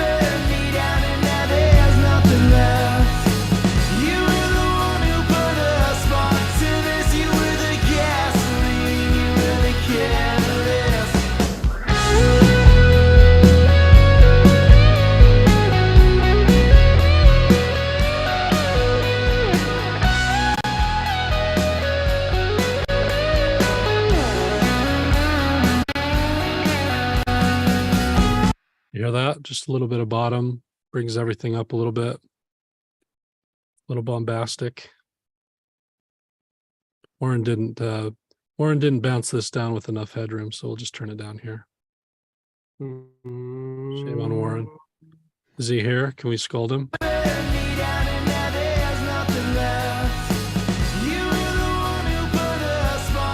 Just need a little headroom to work with. I didn't notice until just then. Okay, the only other thing I'm going to do is just add some really, really high air up to the very top. And everyone knows how to do that. We're going to go silk mode on the clariphonic.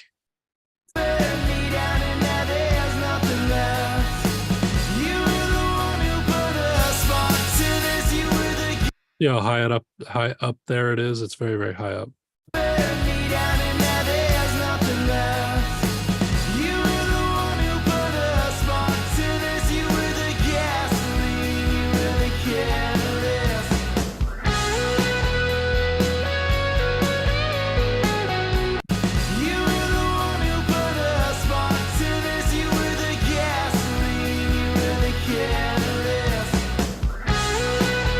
All right, there's a little magic I'm going to do here, and it's just going to make the whole master just kind of pop forward out of the speakers a little bit. And it's using a plugin called the Precision Maximizer. And I'm not really going to press into the compressor here. I'm just going to change the shape. And I think what it's basically doing is taking some of those perceived volume frequencies and just kind of going whoop with it. So you can hear what this sounds like.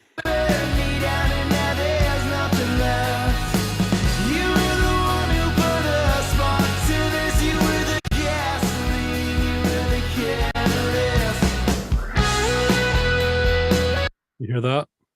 So is it like UA's? I've not actually used this plugin before. UA's version of Inflator, basically. It's kind of like that. I think it's more slightly more subtle, and I'll actually probably turn the mix down like to 70. It's pushing it up pretty hard, but I love the way this just kind of pops everything out. It.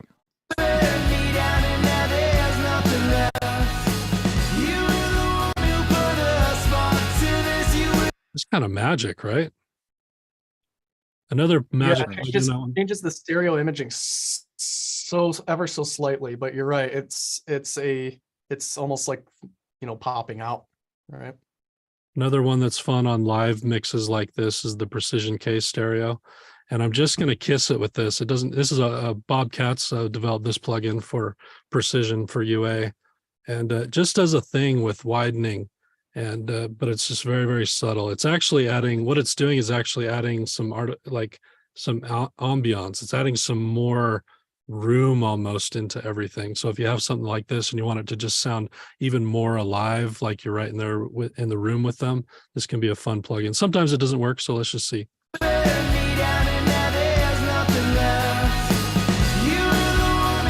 See what that does there? That's too much, but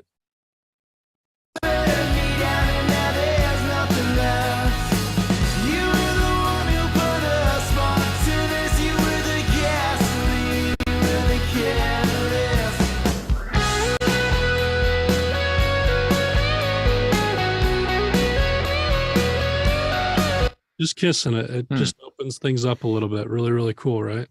I would probably. What's That's that? probably some mid-side encoding kind of magic, right? Something he says it's not exactly that, but he found a way to add some sort of ambient space to things. I don't know. I really like it. I'd probably pull it back just a hair though. Can you bring the Paz analyzer down a touch, Caleb, so we can still see it while you're doing the changes? Plugins.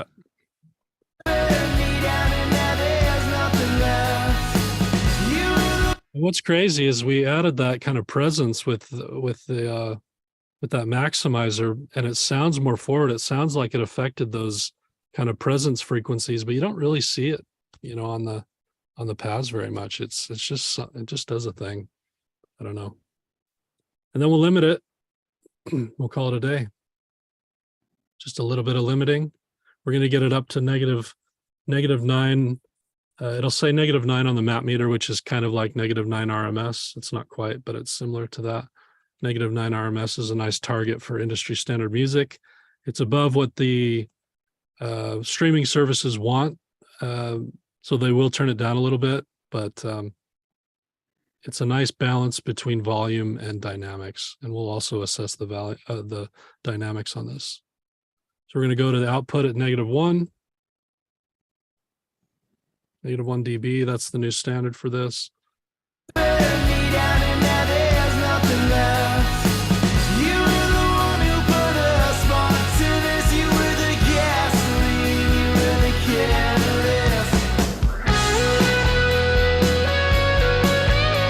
You can even go to 2 here.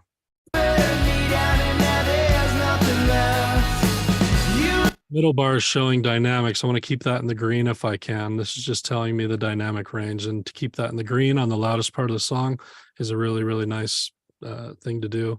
Again, you could crush it more than this, and a lot of people do with the pop music that's out there. They're just crush. The streaming service is going to turn it down anyway, and I hear so many streaming songs out there with the top 40 stuff. Some of them sound okay because they're really good engineers that were able to push it pretty far, but so many of them just sound actually pretty awful. So we're not going to go for that here.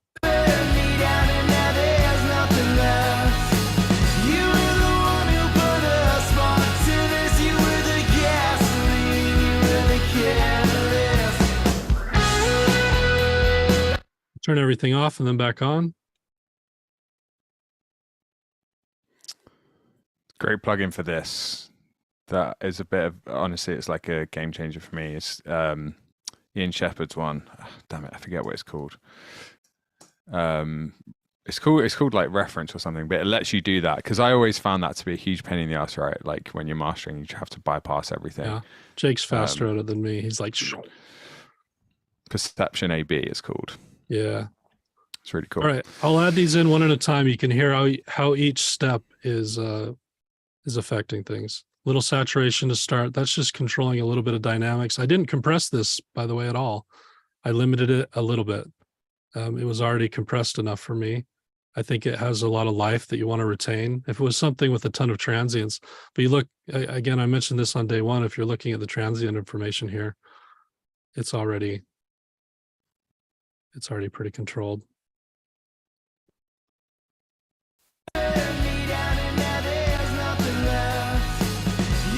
Just gives it a little life, gives it a little control, gives it a little warmth.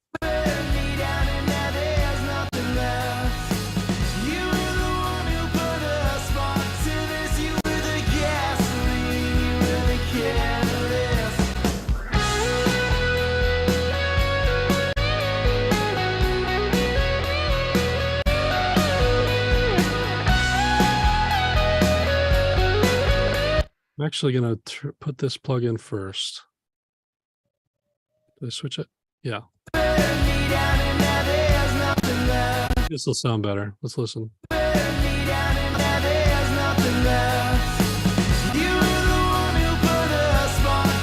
Nope, I like it better the other way. All right. Limiter.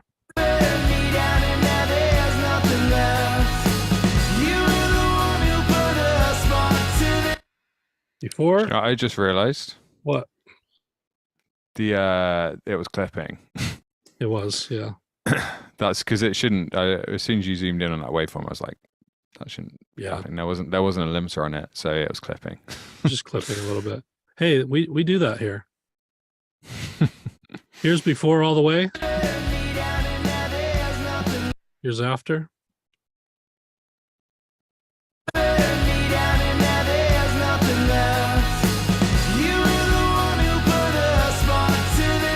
Fantastic. I think the key here is bring as much life out of it as you can, but be invisible. You know, don't do anything that's really changing too much on a mix like this. You just want to have you'd want the client to go, I know you did something, What did you do? but I don't know what it is. It sounds great, right? And I think we've accomplished that here. Hopefully that's helpful to everybody. And that was just like 10 minutes worth of work, guys. He did that in no time, $100. right? I'm Talk about charging the Warren. I'm charging Warren. earlier on, but you'll charge Warren, right? Yeah. I'll send him an invoice. Any last questions? It's been a lot of fun. I'll post that link one more time if anyone wants to fill it out. Now that you've got, just open it up and it's there, and you can fill it out. Now you've got a minute to answer the questions and stuff. If we'd been paying it. Oh, sorry. Go ahead. I was going to say, yeah, because once you book a time, so you go on there, you book a time, then on the next page it asks you some questions. So it'll take a minute or two tops. Ideal volume on the mix. They should have bounced it out at like -6-ish dB. And you notice I had to turn it down to just kind of have it go through the process correctly. But I was all right. Good enough for a demonstration.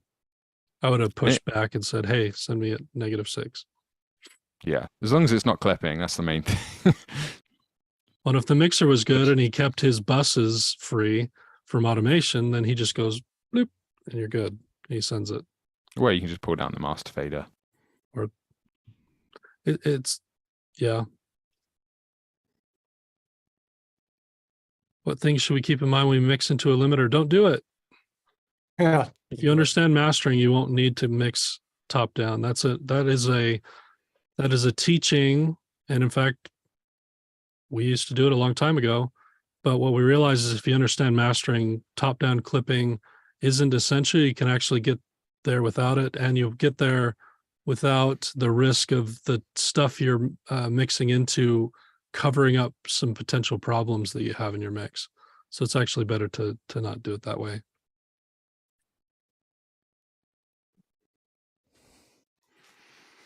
Yeah, I don't think Warren mixed into a bus compressor. There's nothing on the mix bus. Cynthia, yeah, ideally a wave is fine, but the only real difference between the MP3 I was using and a wave is pretty much the MP3 cuts off at about 16 kilo or 16K. So it's not too big a deal. Please answer my booking time question, guys. What is it? Find it. Maybe post it again, Reggie. Oh, what time zone is being referenced? So I think when you open the page, it should be your time zone. Yeah, it should like automatically pick up on what your time zone is. But then, here you go. I can just show you. So you go mastering.com/TRE. I think there's a little drop down. So it will ask you here, it's automatically gone to UK. If you want to change it, you can change it here if you want to, if it hasn't done that automatically, but yeah. Oh, interesting. Okay. Well, it's not showing any times. There we go. Cool. Yeah, if you have any, if you have any issues with that, you can always drop me an email, rob@mastering.com. But yeah, you should just be able to type it in and get You it can done book a there. call through the website as well if you'd like to. Or that. We just launched our new website. Everyone go check it out. Hopefully it's working properly. Maybe check it out tomorrow. All right, everybody. Thanks for another great Fix the Mix. We'll see you again in about a month's time. We're going to do another special one in August. Get ready for that. That's going to be really cool. We're going to get, I think, probably Jake back in the chair. And we have kind of a slightly new format. So we're going to be able to go into a couple things we haven't done before. Come back for that. It's going to be awesome. In the meantime, keep studying, keep practicing. Reach out to us if you need help. But mostly, be safe, be good to each other. Go have some family time. We'll see you next month. Have a good one, y'all.